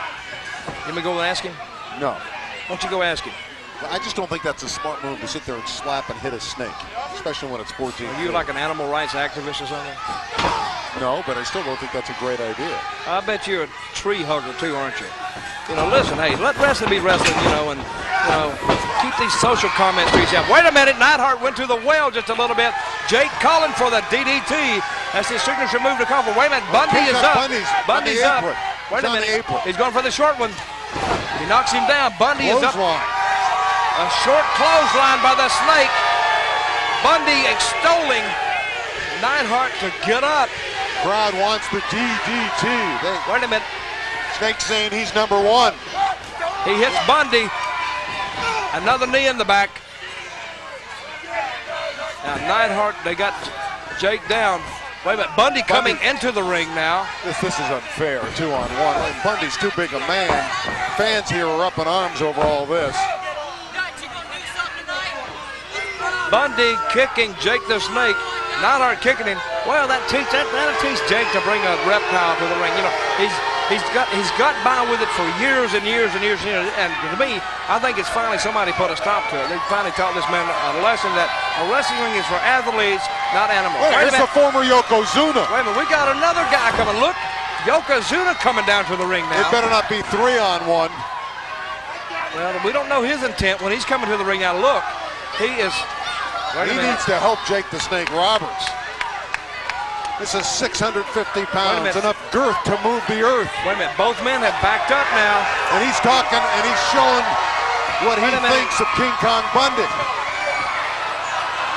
We're supposed to have them in the next match. What's going on here? Are they going to start their match right now? Wait a minute. Let's see what the referees. Everybody's standing around. That's like a. Well, King Kong Bundy and the former Yokozuna are going at it. Wait a minute. Well, I guess 1,000-pound war. No, wait a minute. Neidhart's back in it now. This is more like a 1,500-pound war. I hope this ring can hold these guys. Neidhart over 300. Bundy 450. How much is Yokozuna? 650. They're quivering in LA and San Francisco, thinking there could be aftershocks, another big earthquake with that much tonnage out there. Well, he's laying in on him. Wait a minute, Jake's still on the outside. This is now a tag team match. They announced it's a tag team. It's suddenly a tag team match. King Kong Bundy. Okay, they've just turned it into a tag team. Hey, can the referee do that on his own accord? Can he just... Wait a minute, we got a big match here. Neidhart on King Kong Bundy. This is crazy. So the 1,000-pound war has developed early. Jake Snake Roberts is right in the middle of it. Jake the Snake outside the ring. Looks like he's holding his ribs. But wait a minute, is that another Bundy out there? Wait a minute, who is that guy? There's another Bundy look-alike. It looks like a little mini-me Bundy out there. Wait a minute, but he must be. Maybe it's his kid. Yeah, I don't know who this guy is. You know, he is the baby Bundy. We had Abdullah come out here with a new face. We got this guy. We don't even know who this guy is, but you know, a lot of people springing up here tonight. We don't even know who they are, but. And this guy here, he looks like he belongs in the corner of King Kong Bundy and Jim the Anvil Neidhart. So there's the team that's together. Yokozuna, former Yokozuna, and Jake the Snake Roberts, who's staggered. He's about to go down. Well, I hope Jake doesn't go to the crap table tonight. I don't think he can get over there. He looks in bad shape right now. Wait a minute, Neidhart trying to go at him, but he's got him. Okay, if they turn this into a tag. If they turn this into a sick man, Anvil. He's biting him. Well, if they've turned this into a tag team match, they need to take advantage of the weakened condition of Jake the Snake. Neidhart working on him outside that ring. Now we see Yokozuna and King Kong Bundy both on the outside here. The Heroes of Wrestling first ever pay-per-view here from Bay St. Louis, Mississippi at the Casino Magic. A great show. Legends galore tonight. Jake the Snake, Abdul the Butcher, King Kong Bundy, Yokozuna, Marty Jannetty, Stan Lane, Tully Blanchard. Another violent Jimmy Superfly assault Snuka. on Roberts. Lots of people have been here tonight, and I think what a great inaugural event this has been. Those chairs have been utilized in just about every match, and the Anvil's going to use two of them at the same time. He's got two chairs now. And I hit him right over the head again. Oh! He rocked down him. Goes Roberts. He rocked him. Neidhart is very pleased over his handiwork, and he should be pleased. Because well, the Bundy lookalike liked it. Climbing back up his anvil. Wait a minute. Having a few words with some of these southern Mississippians down here at Casino Magic. Jake the Snake is taking a terrible beating. Jam-packed crowd here tonight. Enjoyed a great night here. Bundy now going after Jake. He's got the chair. Can you imagine the force he hits him with? Oh, that was unbelievable. I think Jake may have some brain damage if he didn't have some already coming in. But I think he's sort of advanced his brain damage. You know, that's not real good for your mental capacities. Randy, I don't know if you know that. Not good for your lifespan at all. Yeah, I don't know if you know this or not, but getting hit in the chair is not a good thing to happen. No, I don't think it's you know, it's sort of bad. I wouldn't recommend it to anyone at home. Kids, remember, if you're watching this, don't go hit your little brother or your little sister with a chair. Don't do it. Because Mama might pull off a limb off a little tree out there and it'll wear you out with it. I see the man with no name. I got to get this in, Dutch. The new commissioner said this is not, he's made a statement, this is not for kids at home to try. We don't want that. This has gotten out of control. We've seen a lot of things to it, and the commissioner knows he wants none of this to be tried by children. Okay, Neidhart right now taking it to Jake the Snake. Jake the Snake, since they got the drop on him, has sort of been on the receiving end of all this punishment that Neidhart and King Kong Bundy have been dishing out. They're kicking the daylights out of Jake the Snake. Yokozuna, former Yokozuna, just helpless in the corner because count, Ralph, count. Can't get the tag. Count. One. Nope, not enough. Bundy didn't pin him for the count. Of course, Bundy loves the 5 count. Ooh, that flying elbow. Yeah, but I think he's settled tonight for just a 3. Wait a minute, his foot is on the rope. It is on the rope. And the man with no name out there, the mini Bundy, he tried to push the foot off. There's the tag, so the Anvil's back in. He needs, and now this is a tag match like they said, and I'm sure it is. Yokozuna in the corner. Jake needs to make a tag to him. Well, he's got to get over into the corner. I don't think Jake, stretch out there. I don't think Jake knows where he is. You got the two big guys, King Kong Bundy and former Yokozuna, in their respective corners. Yeah, but we need to settle this 1,000-pound war because you got the 1,000-pound war guy standing in the corner. We need to settle this. I don't think they're going to fight the way things are going now. This has become a tag team event, and the former Yokozuna and King Kong Bundy aren't close to one another. They're going to strip him naked before the night's over. Both boots are off now. There's 2 count. Kicking out at the last moment was Jake the Snake Roberts, saving it for the time being. They're taking turns. Bundy will say, here, Mr. Anvil, you work on him. He low-bridged Bundy. He low-bridged. Got him right into the middle. Wait a minute, now down below. Let's see if he can, oh, man. Finally, the former Yokozuna's in. A great job by the Snake. Oh, he sent him flying. Bundy down. Neidhart getting some. He's getting hammered by Yokozuna, but the 1,000-pound war, we still, how are we going to settle that? He's the size of Mount Fuji, and he is hammering the Anvil into submission. And he's erupting right now, too. All the while, Bundy and Jake the Snake are mixing it up. He got him in the short ribs again. A big splash. That's 500 pounds. 1, 2, 3. Okay. Bundy pinned him. They got him. King Kong Bundy the winner. Excellent. Excellent, King Kong. An excellent. Ladies and gentlemen, your winner, Jim the Anvil Neidhart and King Kong Bundy. So the Anvil Neidhart and King Kong Bundy on the pin on Jake the Snake Roberts and the former Yokozuna. And Bundy and Neidhart. But what about the match between King Kong Bundy and the former Yokozuna, the 1,000-pound plus war? Wait a minute, they got him. They got the little Bundy in the ring now. I guess that's his name. I don't know. We've named him Little Bundy. They want the DDT, the finishing shot that would be applied by Jake the Snake Roberts. Wait a minute, it doesn't look like Bundy and Yokozuna are coming back to try to save this guy. Wait a minute. The little Bundy may take the ass kicking that they wanted to give to that's painful. That's hard to watch. I couldn't get it out in anticipation of what was going to happen.